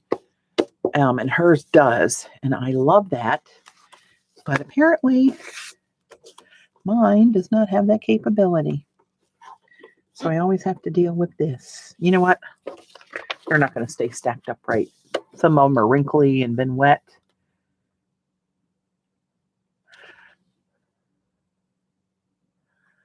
That would be awesome. Just foil the raised areas. Oh, Lordy. Here we go.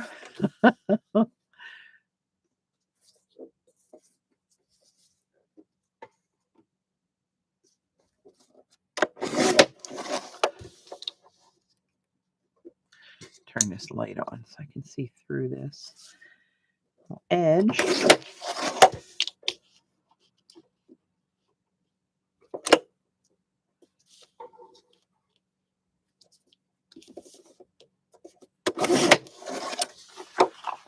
This is going to be a long process.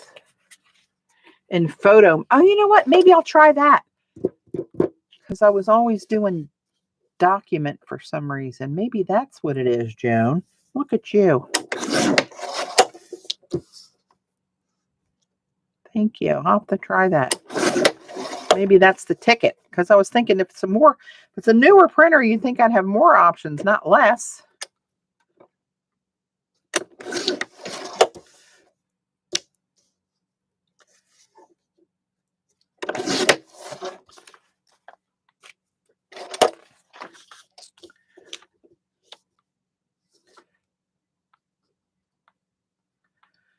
Okay.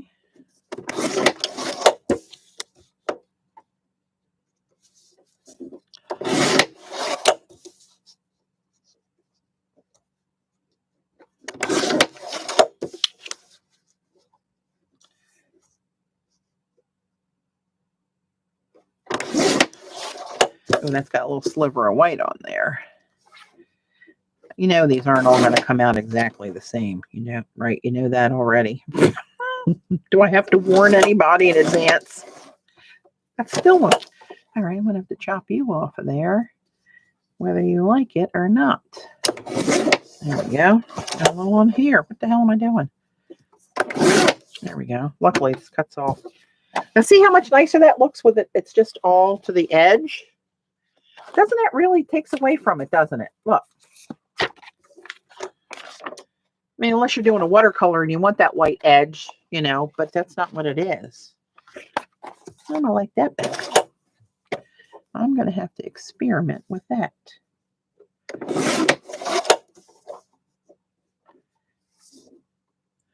Now, I wonder, I'll have to look at that and see how I print a photo from my computer that's not really a photo.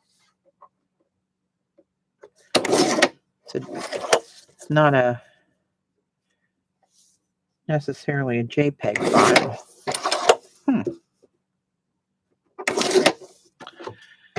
Oh, now I'll be thinking about foiling that cabinet. Sweet Moses. Well, that didn't even. What the hell happened there? This really will trim a sliver off, which is a good thing. So a lot of times I don't line it up just right.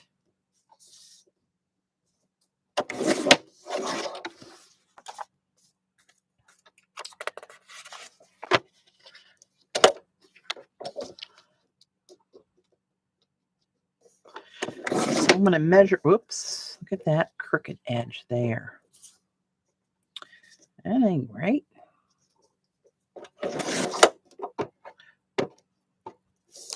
That's better.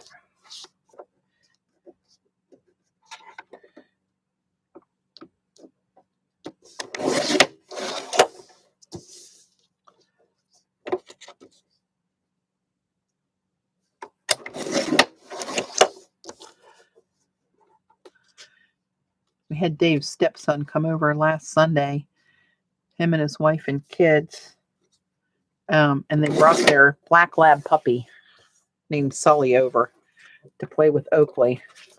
They had such fun. But then when they leave, Oakley's limping a little bit, and I was like, okay, what's now? I know, right, Jan? I'm trying to hang in there for 2.5 more years. I'm 64. I'm full Social Security age when I hit 66.5. And if I do that, then Dave can get half my Social Security in addition to me getting my whole Social Security because he was federal employee and never paid into it. Well, I mean, across the years, he's got some into it because he had, when he was a kid, worked before he worked for the government, and then he had some part-time jobs along the way, but it wouldn't amount to what half of mine would be. So I'm trying to wait that out so we can get that little perk. My luck, I'll wait that long and there will be no more Social Security. God, I don't even want to say that out loud. Would that be a disaster?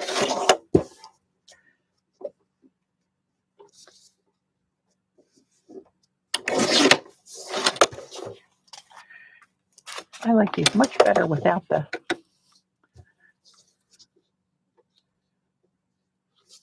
I mean, I don't have to, Gail, but especially now, I'm working from home full time, not having to go in the office. We're trying to get our marketing crew to be able to go in if they want on Tuesdays and Thursdays, but only like 10 to 12 people at a time. So we have to sign up so we don't have too many people in there. And some of the people want to go back in, and I wouldn't mind going in a couple days a week. Now that my mom's back at her house, it was nice when she was here because I was always doing something every day, every minute of the day with her. No, I shouldn't say that, but breakfast, lunch, dinner, snack, shower, all that stuff while I was here couldn't have happened if I was at the office for 8 hours a day. So that worked to my advantage the year she was here with us. And, but I do miss everybody. We had a really fun group and we had a lot of laughs at work, and I miss the social aspect of it. And, no, we've got very limited travel still. So, that's a big part of my job. So I'm trying to help other people where I can that weren't affected by that lull in the travel, but they're starting to travel again, but just domestically and only for customer related stuff. So no travel, then I don't have to make the arrangements and get cars lined up and flights lined up and expense reports taken care of when they get back. So that's, that part of the job is missing. So it's not bad. And honestly, I don't know what I would do with my whole day at this point. If I was to retire, I'd probably go ape shit bored to death. I've been working since I was 13. And I'm not sure how that would go. My friend Gail, she retired and she had a pension. I don't have a pension.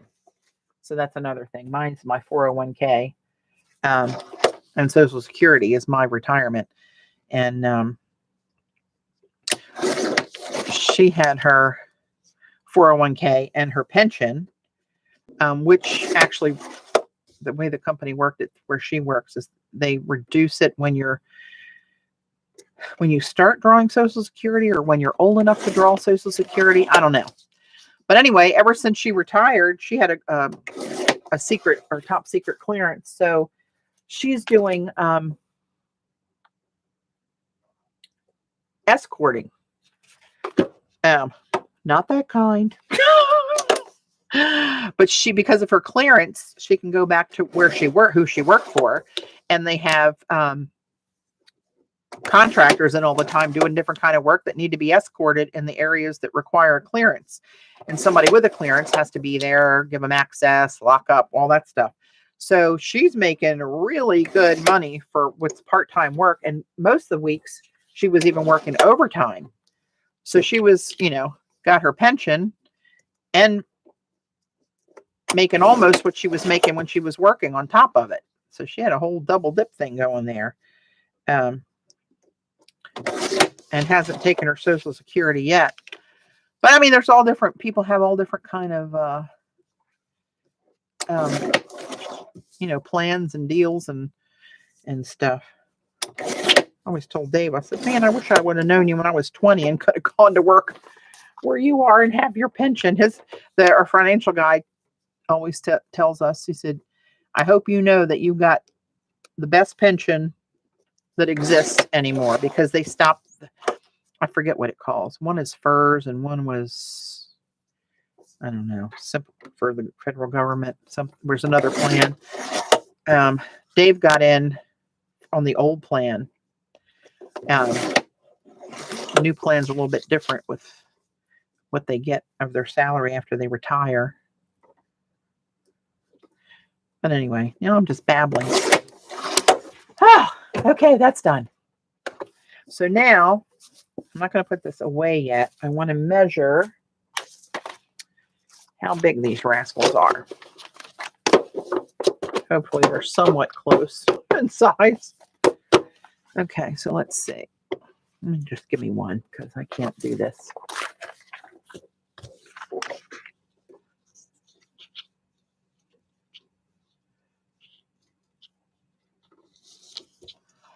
Okay, that's one.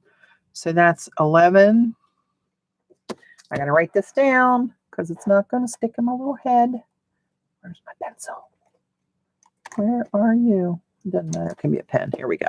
So this is about 11 3/4. That away. And this is about, let's call it 8 1/4. 11 3/4. How the hell is that possible? Because it started out at 11 1/2. It didn't gain any size. It's 10 3/4. You guys were going to let me do that. Okay. So basically, all right. So now let me go get my folder. See you're also afraid. Yes, thanks, Liz. Yeah, some people that have the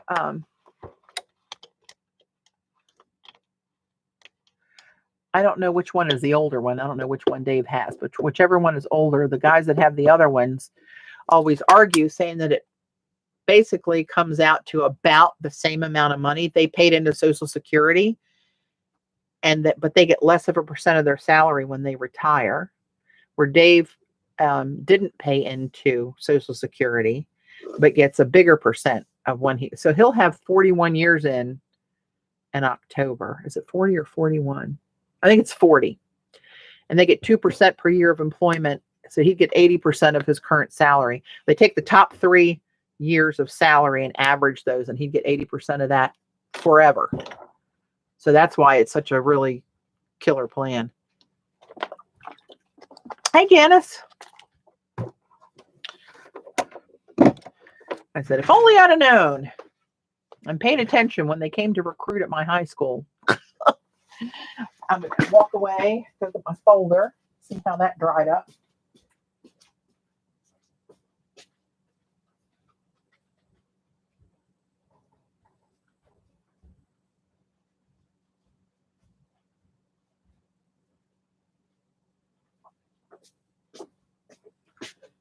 So I sprayed this with coffee before we started and laid it over by the sink for it to dry. So it's just a manila folder, right? And that's what it looks like now. I wanted to grunge it up a little bit. So, see the folds in here that I was telling you about when I showed you my journals earlier? There's 3 rows in here. So if I fold this here, then you can see, oh, hello, hit the camera, hold on to your lunch, how wide the spine is. I don't know if I can get the light to show you. I'm not sure if folders are like this in the UK or not, but they have scored marks down that little gully there. Is it going to show you? There you go. You can kind of see them. So I can fold on any of those marks to make this as thick as I want it. But when I did my books, I just used that as like, okay, signature 1, 2, and 3. And I just used that as a guide to line it up. So now I think I might leave it like that, because if I use this and do anything with it and collage on these, it'll get fatter, right? Probably not a politically correct word to say anymore. It'll get thicker. And sorry, I have furs. Retired after 35 years. CRS would have been a better deal. CRS, yes, RS. So Dave must be CSRS. Yeah, he could have, but he didn't want to retire then. He loves his job. He loves going to work.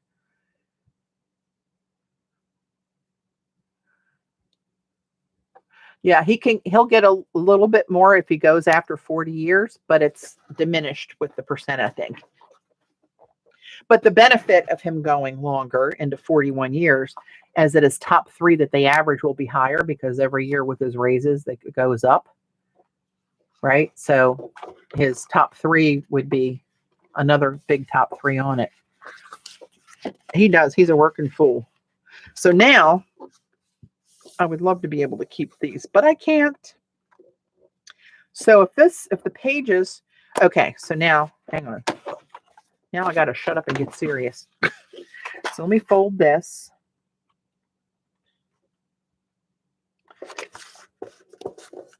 In half, right? So this is how big? I didn't need that measurement. That was not the smartest thing I've ever done. So this is 5 3/8. And that should still be the same, 8 1/4, right? So I want to make the folder a 1/4 inch bigger on the top and the bottom and this side, right? So the bottom is, so I want to add a 1/2 inch to this, right? And add a 1/4 inch to this because it's only on this edge. This will be bound. And this edge I want to come out so that the cover is a little tiny bit bigger than the papers, right?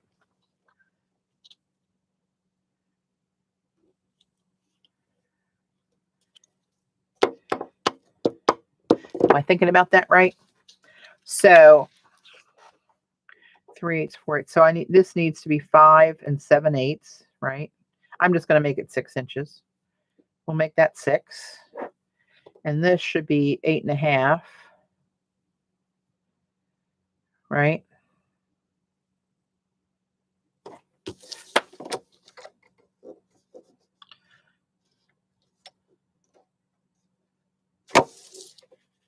All right, let's try it. What the hell? Here we go. So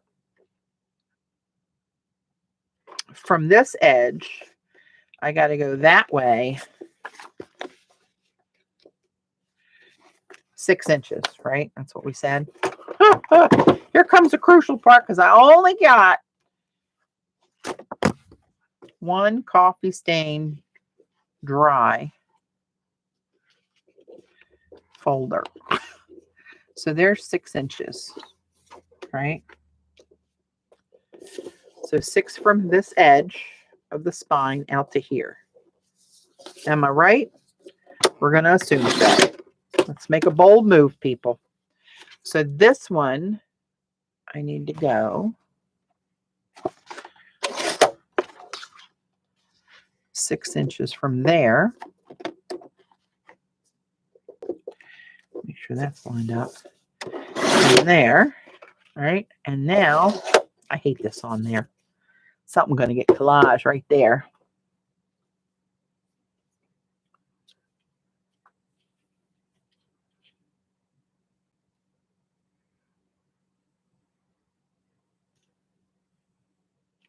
Yeah, that's good, Janice.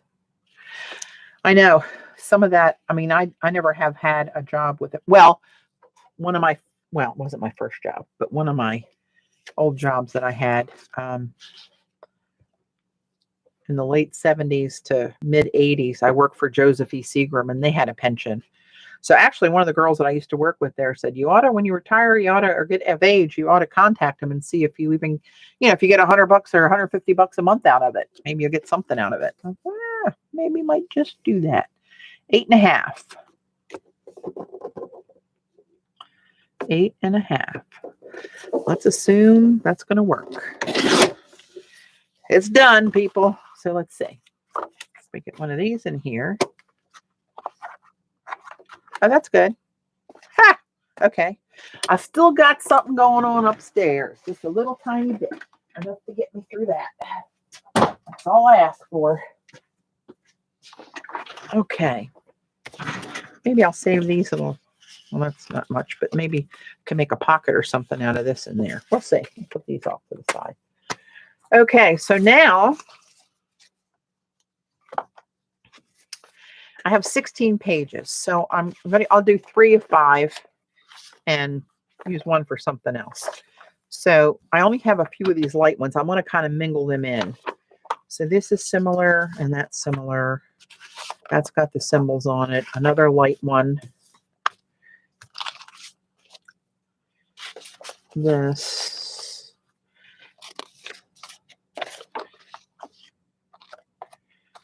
That's similar. Another light one. That seems upside down. There we go. That seems better. Okay. This dark one. It's kind of dark. That goes like that, I believe.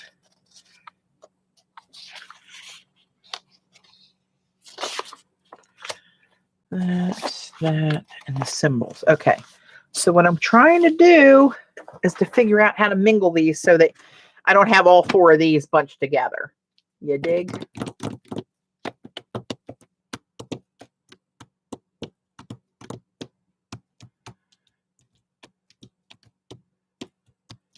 Okay.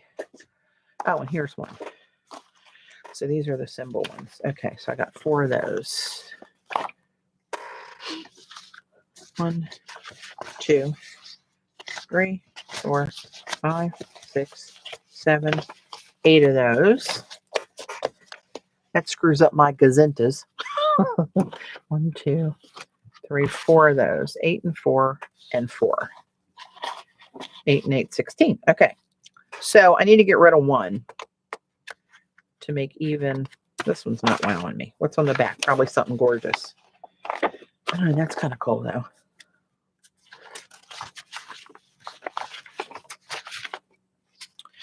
Oh, hell, maybe I'll just throw an extra piece, an extra page in one of the.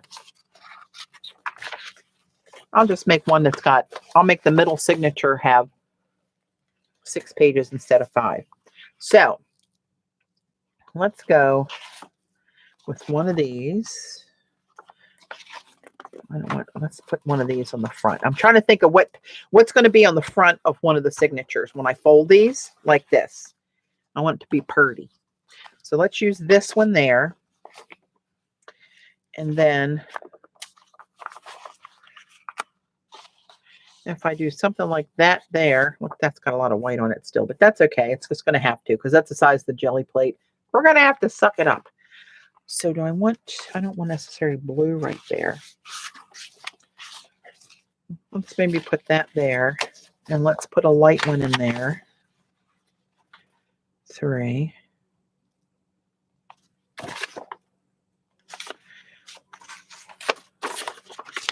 I want that there.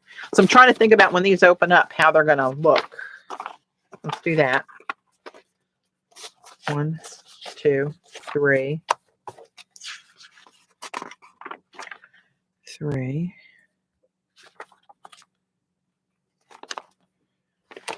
4.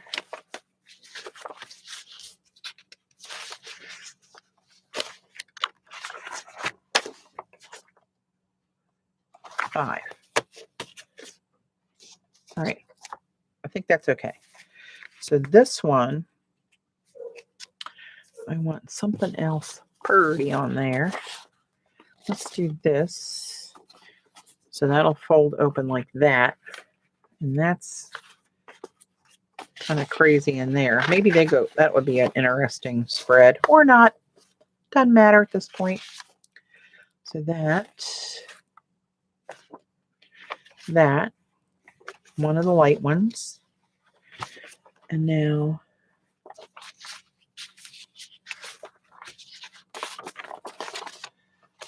that spread. 1, 2, 3, 4.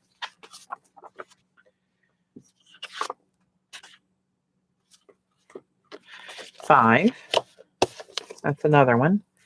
And then this one can start with one of these and end with one of these, right? So 1. Oh, that's so bad on there. I don't like that one at all. 1. That one's pretty. Oh, how did I end up? Oh, these. So okay. Okay. So I got 2 more of these left because I only got 3 spreads and I got 2 of these. Okay, cool. So this, let's do that.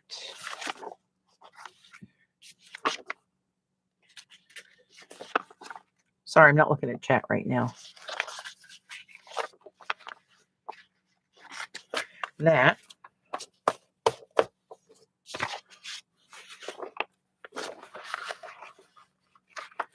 That.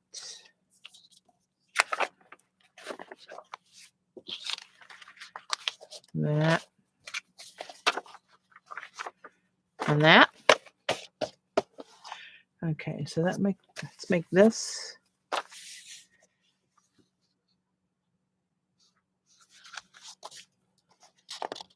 I want that to be on the back.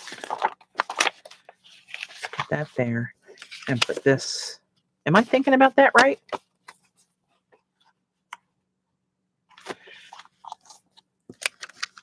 I do not know. So, okay, let's carry on. I got 1, 2, 3, 4, 5.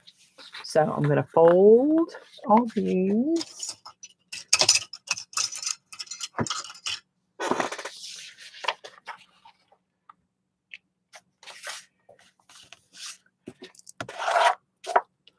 Oops, right off the bat, I got one crooked. How the hell did I do that? It's probably not cut straight, which is okay. I'm not a machine, people. 1. Which way am I doing these? This way?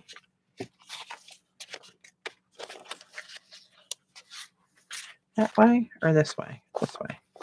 So it's going this way, right? Lord have mercy, I don't know. It's been so long since I made a book. But you know what? That's how you do it. You just get up and try.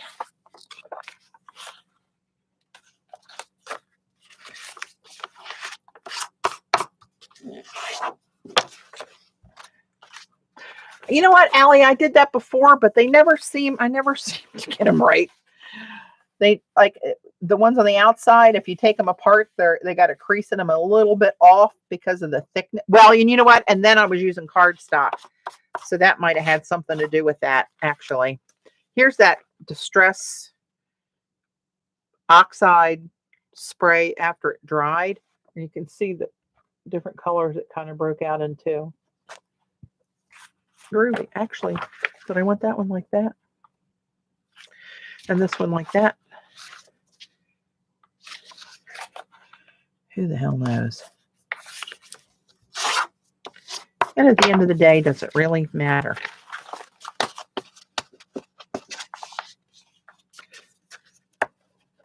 And see, I still got some white edges on there because of the ones that are jelly printed on the back. But we're just going to have to roll with it. There's that one.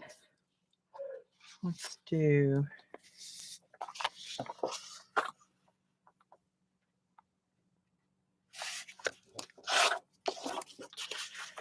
that.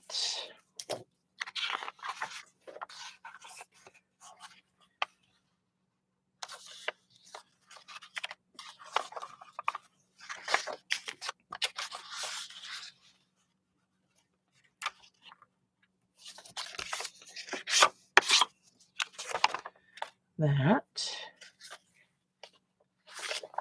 This.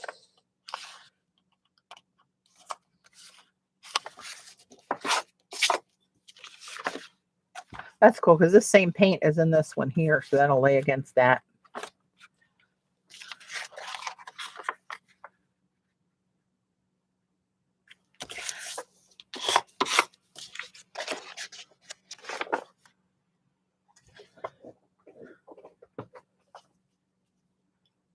Oh, that's a good idea. Dip a wipe in coffee and then stain these.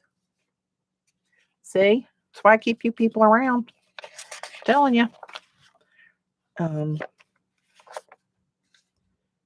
Is that the way I wanted that to go? So that goes in there. That goes like that. I want this one. I guess it doesn't matter. This is getting a little too hard for my brain now. My brain hurts.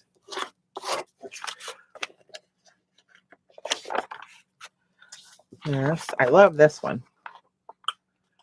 Mama like. So if I do this, then that's a spread. That's a spread. And that's a spread. Let's do that. At least I think.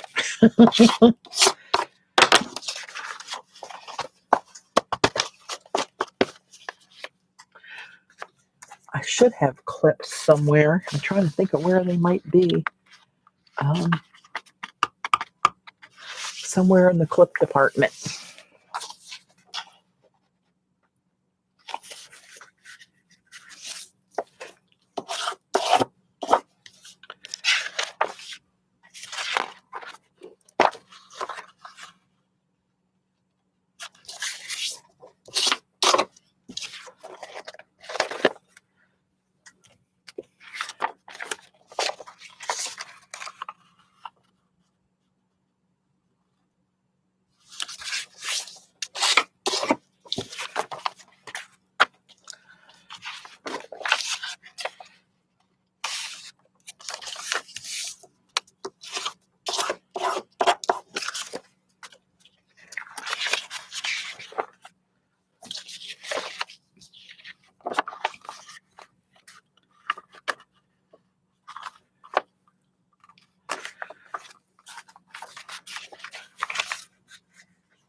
Go that way.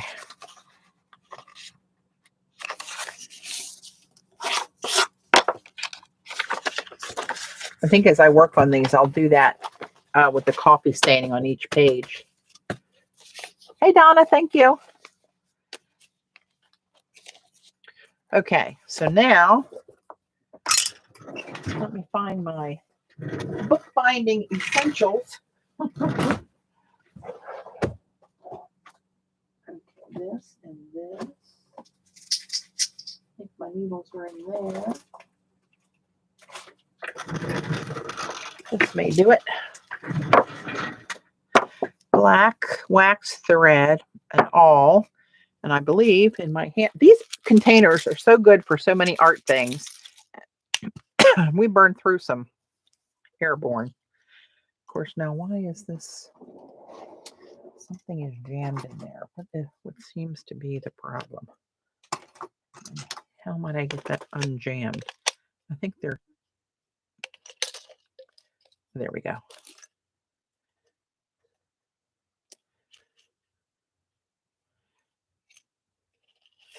These, oh, they're small ones. I'm going to try one of those. Okay. So now I got to remember all over again how I did this. It's like a new lesson. So I'll pull out some thread.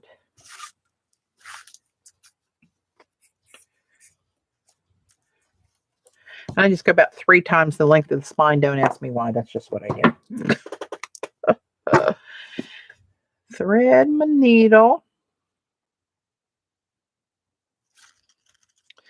And this wax linen is really good. I just go like that and it'll stay there.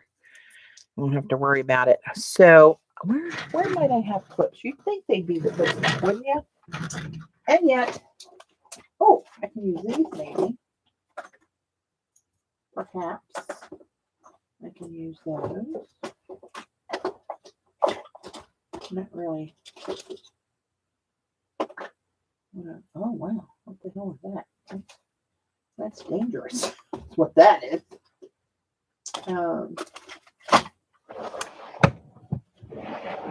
Oh, yeah, maybe I can bead some of the... Oh. Maybe.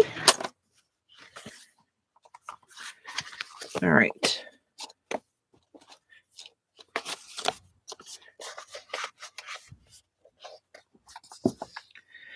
I can't find my binder clips, but I'm just going to use these.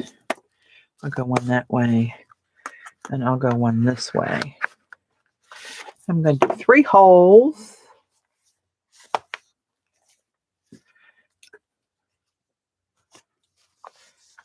Might not need that big awl. Let's just try to go one somewhere around the center. Push that through. And about, I don't know, 3/4 of an inch down here. Seems reasonable. And 3/4 of an inch down here-ish. I'm not measuring. right? So then, see which side I like the best. I like this one. Don't ask me why. So now, let's see, I'm going to make a mark.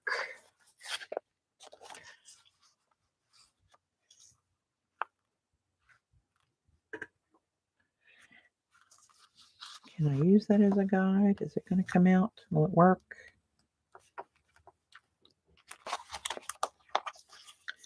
Because I'm not good enough to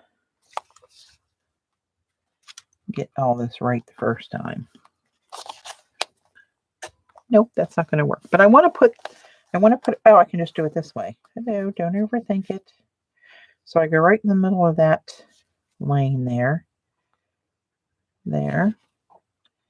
and there, right? So then I'm going to put a little hole there, one there, and one here. Don't follow me. Follow Robyn's channel and all her books that she makes, because I'm a winging it.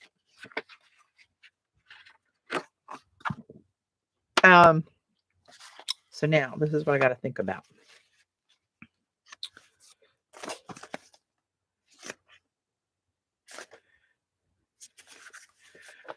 Well, the hell is that? Oh no, that's right. Oh God, I was looking at them upside down thinking, how the hell did that get that way? But no, we're good. We're good. So if I go, how did I do that? Did I go up through the center? Oh, that ain't even close. What the hell did I see there? Not that one. Well, right off the bat, we're hosed up here. And that's okay.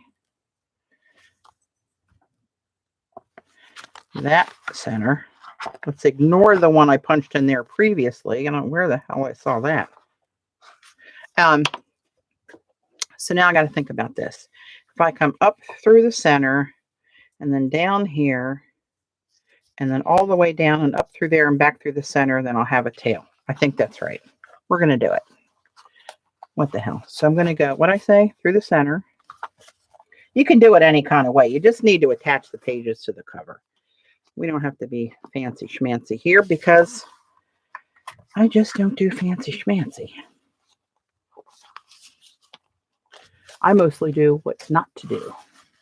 You're welcome. So let's see. I pull this one in here. And then from outside, go in here and through this one. Where's my hole? There we go. Through that one.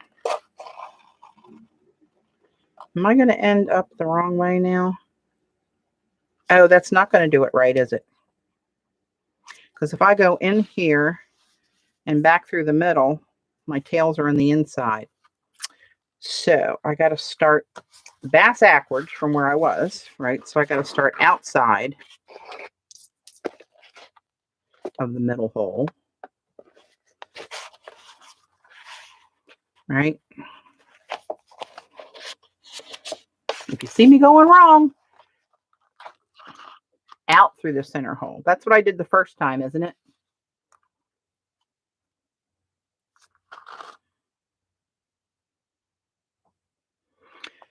So wait, if I go here and then I go down here and around. Now I think this is what I want to do because I want to leave this tail out here.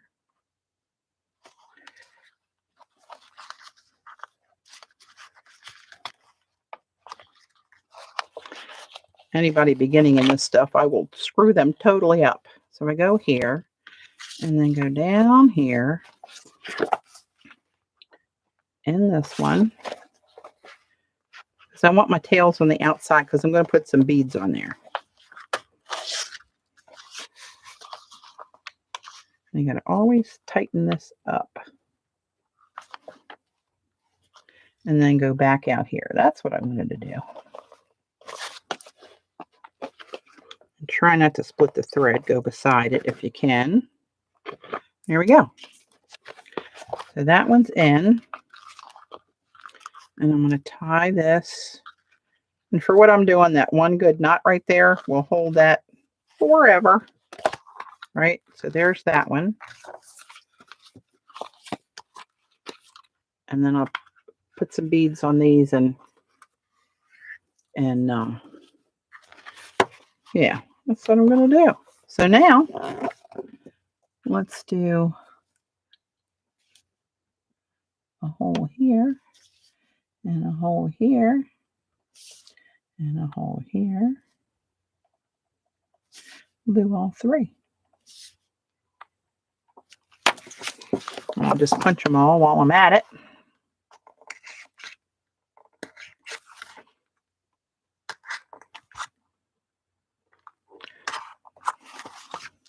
Yeah, those other ones I did, that's when I would always print on cardstock. Back in my cardstock era. But see, that's what you'll see when you open the book. And I'll use that coffee stain something to do something up here to cover that. Right there. So which one has 6? I think I laid them in here the right way. 1, 2, 3, 6. Okay. So now, how am I going to do this so I know what I'm doing? I do this kind of unorthodox, I'm sure, but I want to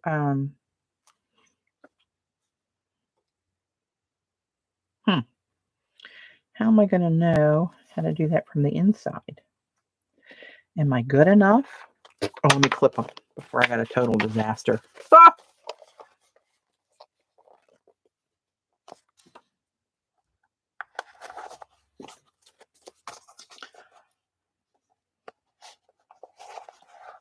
Okay, right. And let's see if I can line this up sort of, kind of, sort of where I want it.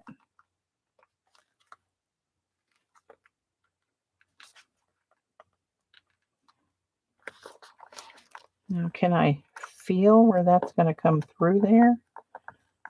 No, clearly not. Oh, there's one. That one's right, I think.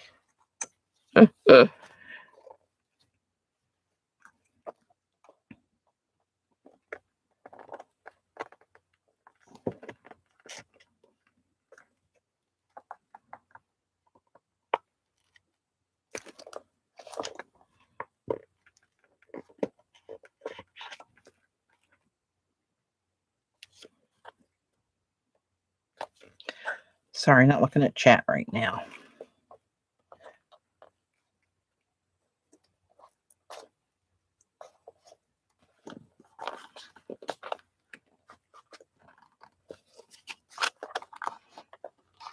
I don't do this enough to even feel comfortable holding this in place with one hand while trying to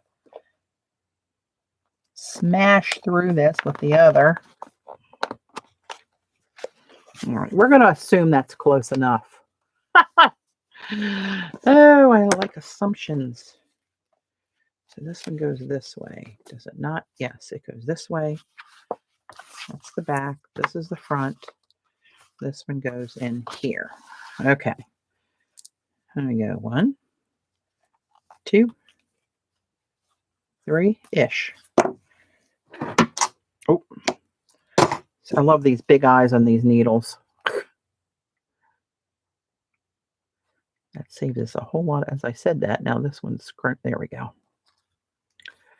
Okay, so what did I do? I came from the outside in, right, to leave the strings. Let's go outside. Did I? Use the second signature to poke the third signature holes before binding. Binder clip to hold pages together easier. Well, these are the only ones I had were these big paper clip things. So we're gonna have to work with that. So you're saying take this one and lay it over this one to use that and just poke through the second set as well. Is that the idea. Not a bad idea. That's why I keep you people around, I'm telling you. Oh, look at you, people. Hope they're right. Thank you. Oh, that was easier. Much less stressful. Now, which way did this go? This way, right? Yeah, this way, this way. Now, was I right on the...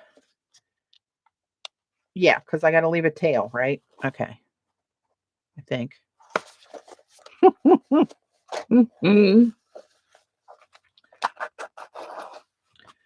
see where my tail is. I start there and end there, right? I think. Who the hell knows? We'll figure it out.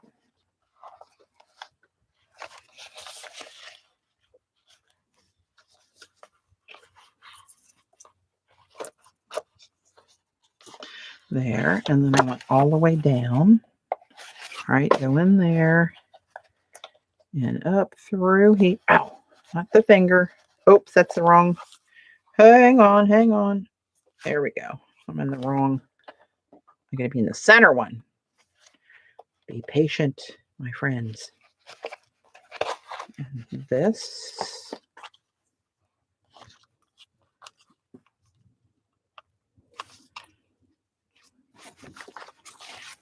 Goes there. And then we go back through the middle of the middle. All right. Snug that up. Snug that one up. Snug there, snug there. A little Knotsky. Get those out of the way. Now we're cranking. Oh, Lordy. 1, 2, 3. I may crap out before the beading's done, but we could maybe save that for another day. But I think I will pick out the beads I want to do.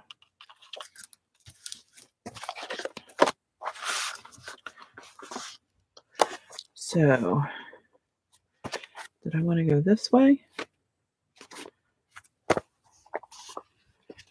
That's the way I had it folded, wasn't it?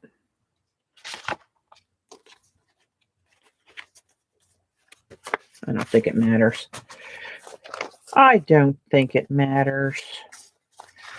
But again, what the hell do I know? Enough to be dangerous. Hey, at least I'm consistent. At least I'm consistent. Sort of. So this goes this way. And this goes this way, right? And I go out the center first, correct? How come I can't? I'm telling you, that's how my memory is. I don't remember from one signature to the other what I did. No, that's not right. Outside in, leaving the tail. Leave the tail.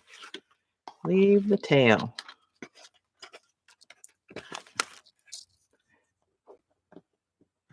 Well, it has been 6 years ago since I've done this. And to think I got published doing this. Oh, somebody's not paying attention over there. I actually had a 6-page center. I was a centerfold. A 6-page spread on their anniversary edition. How the hell that happened, I'll never know. But thank you.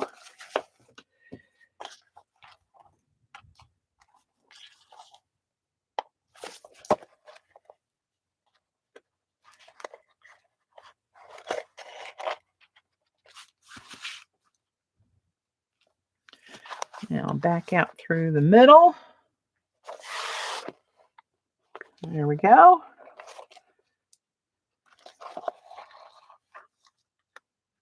Oh, I know what I used to do is I used to tie this, take one thread on either side of the long stitch and knot it around it so it kind of held it in place.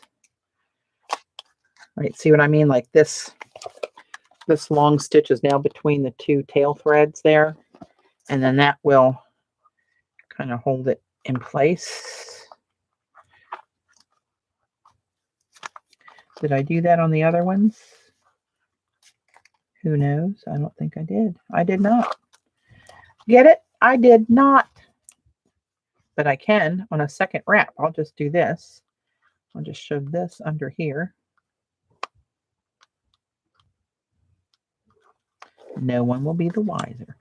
And I will knot the second knot around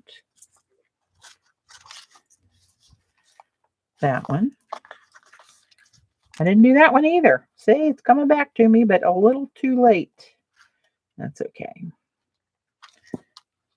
Luckily, I'm not a perfectionist. Ooh, that would have been a hard life for me if I was.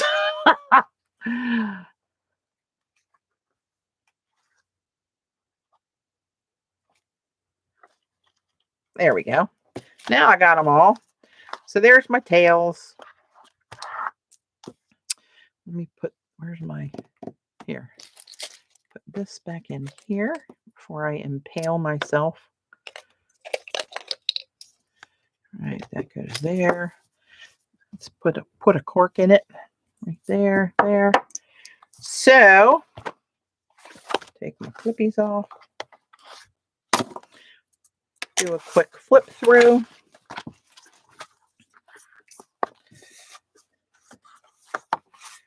All right. So let me bring in a little bit.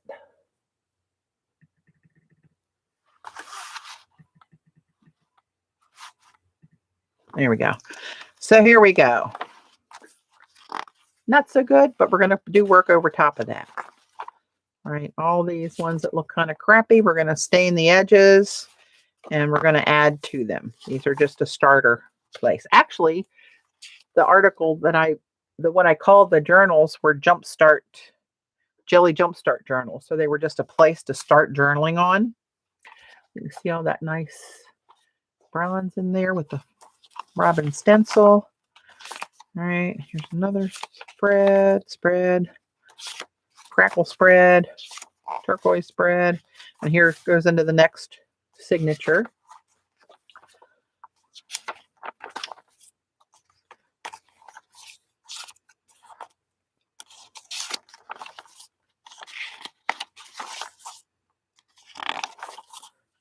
Do it like that one.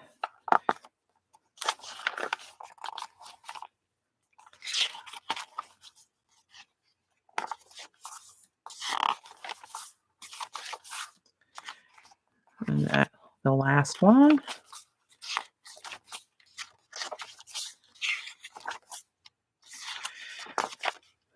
And you'll go see the reverse of those same spreads because it's the other side of the pages. Viola. There she is. See, Gail, thanks for stopping in. Okay, so I'm going to grab some beads real quick and just lay them on there and decide which colors I'm going to use. And we'll do that another time because Mama's getting a little pooped.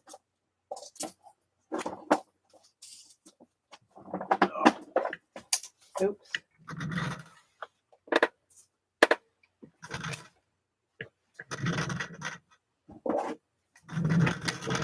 Oh, the seed bead department. Lord have mercy. Okay, let's zoom back out.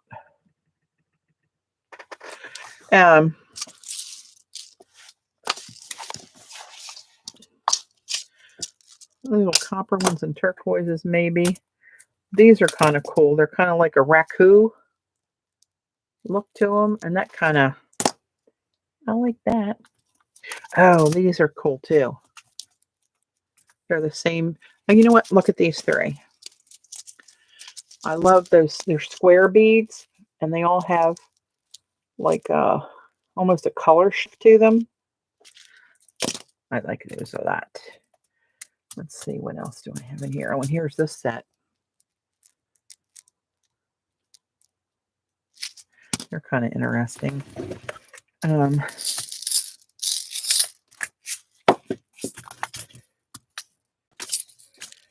Should get some black in there.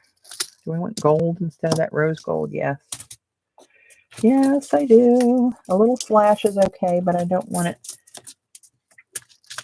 Oh, these are the wrong ones. They're my micro beads for when I do the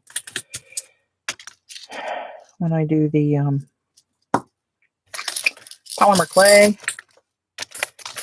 These kind of have a similar finish, but they're round.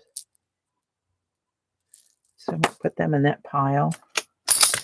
I need some real turquoise beads is what I need. Oh, those are cool. They're kind of bronzy.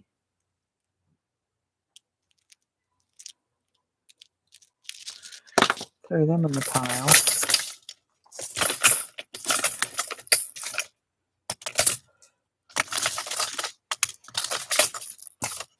Yep.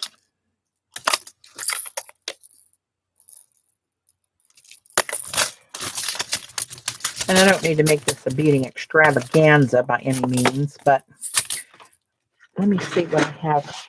I always used to put one of my own lampwork beads on the whatever I was doing. Those I try to include one of my Moses. What's happening here? There we go. I try to put one of my lampwork beads. And where the hell are they? I don't have that many left. And they're in a container. Where is my... It's a really cool antique box with a glass lid on it. It's divided into little sections, and it's got a really cool clasp on it. I know exactly what it looks like, but where the hell it is? Where did I put? Oh, I know where it is. Yeah, there you are. Okay, it's all coming back to me now.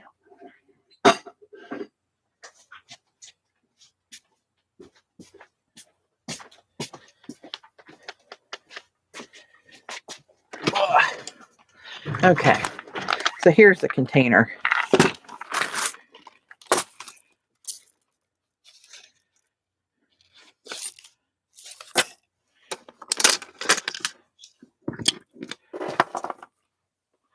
Some of these aren't lampwork, but some of them are raku that I've collected. But isn't that a cool box? So there's some copper. They might be cool on there. 1, 2, 3 different little copper ones to mix and mingle. These are really odd bits. Oh, I have some real turquoise stuff in here. What's this? That one's kind of cool. It's not turquoise stone. It's turquoise in color. There's a raku bead. I love those. I love raku. I want to take a class on that one of these days. One of these days. It's on my one of these days list.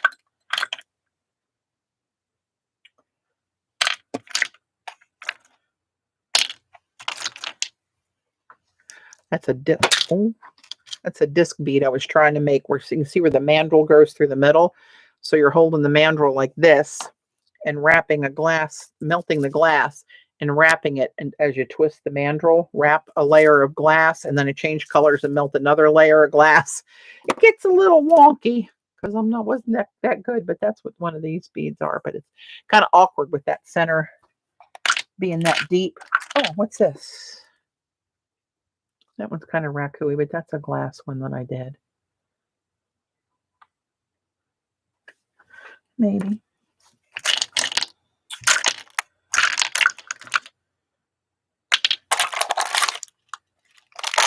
Oh, I got some sea glass in here.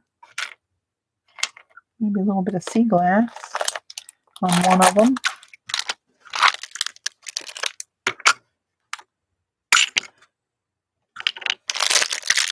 Oh, okay. Let's see what we got here.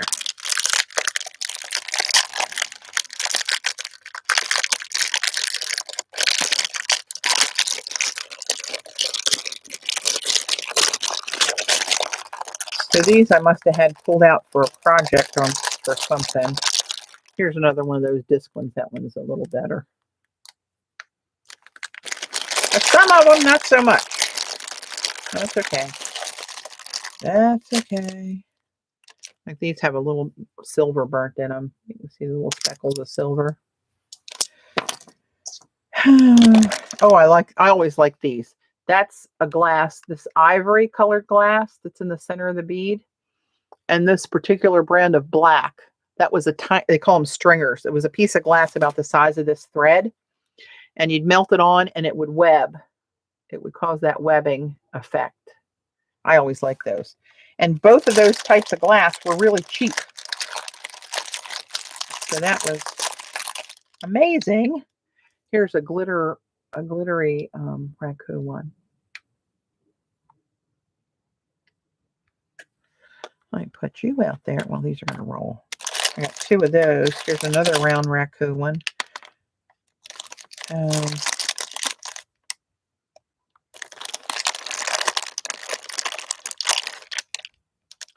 Oh, here's a blue bead with a lighter blue, and then the silvered ivory kind of webbed a little bit in the middle. Will it focus?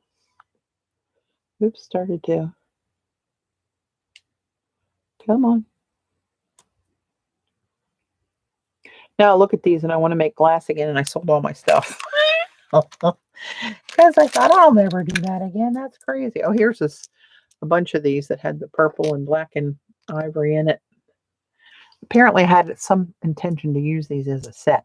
I might be able to use them in here, because if I use this, a couple of those have that purpley cast in there.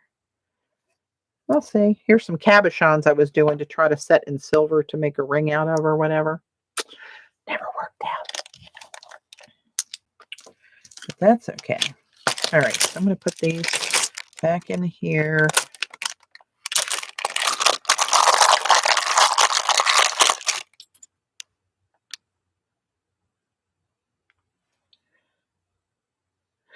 This is so tiny you probably can't see it. But this was apparently, I discovered a reaction that nobody knew this one kind of glass did. And when I melted it with dots in the ivory and then the silvered ivory, it's called silvered ivory, where you wrapped silver foil around the glass, and as it burned up, it did the webbing again, but a different color. And then I put this one glass, I put dots of it on there. And I don't know if you can see it around that, between the round dot and the ivory is a silver, there you can see it better there. It's a silver ring that came up. There you go. Nobody could never saw that before. And I was on one of the glass manufacturer's website with pictures of a different bead. It was turquoise. Ha! Shocker. And that reaction in it. Because nobody ever had displayed with that combination. I mean, it wasn't like I'm a genius or something. I found it out by accident. These were all throwaways. These were not good beads.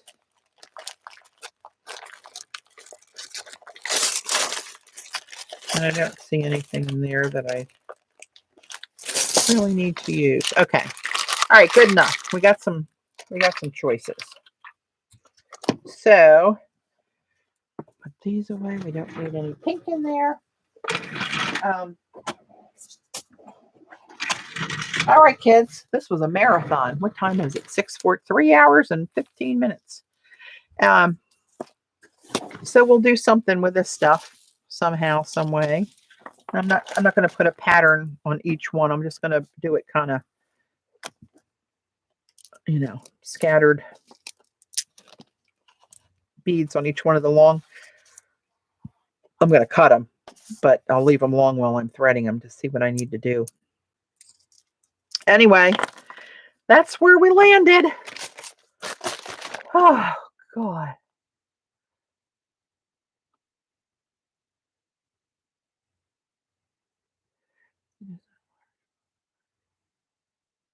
Yeah, I know that. I know. I've seen it. I've seen them make them before, Marcia. And I have a collection upstairs of different vases and plates and different things that are raku. I used to go to this craft show every year and collect them from one of the makers there. And actually, I got a really cool couple pieces on eBay a number of years ago. They were really cool. When I got them in person, I thought, oh my God, they're really nice. But anyway, yeah, I've seen them make it before, and it's really cool how they some people put newspaper in the trash cans and different dried hay and stuff, and then put the pottery in it when it's hot out of the kiln, throw the stuff that makes the raku glaze in there, and it catches the heat, just catches everything on fire and burns the glaze on it very randomly. It's really cool. All right. Thanks, kids. Now I got to think about that charcoal and silver cabinet with some foil. Crap. That'll keep me up at night. All right, guys. Thanks. I'm going to go. See you next time, and I'll talk to you soon. Bye.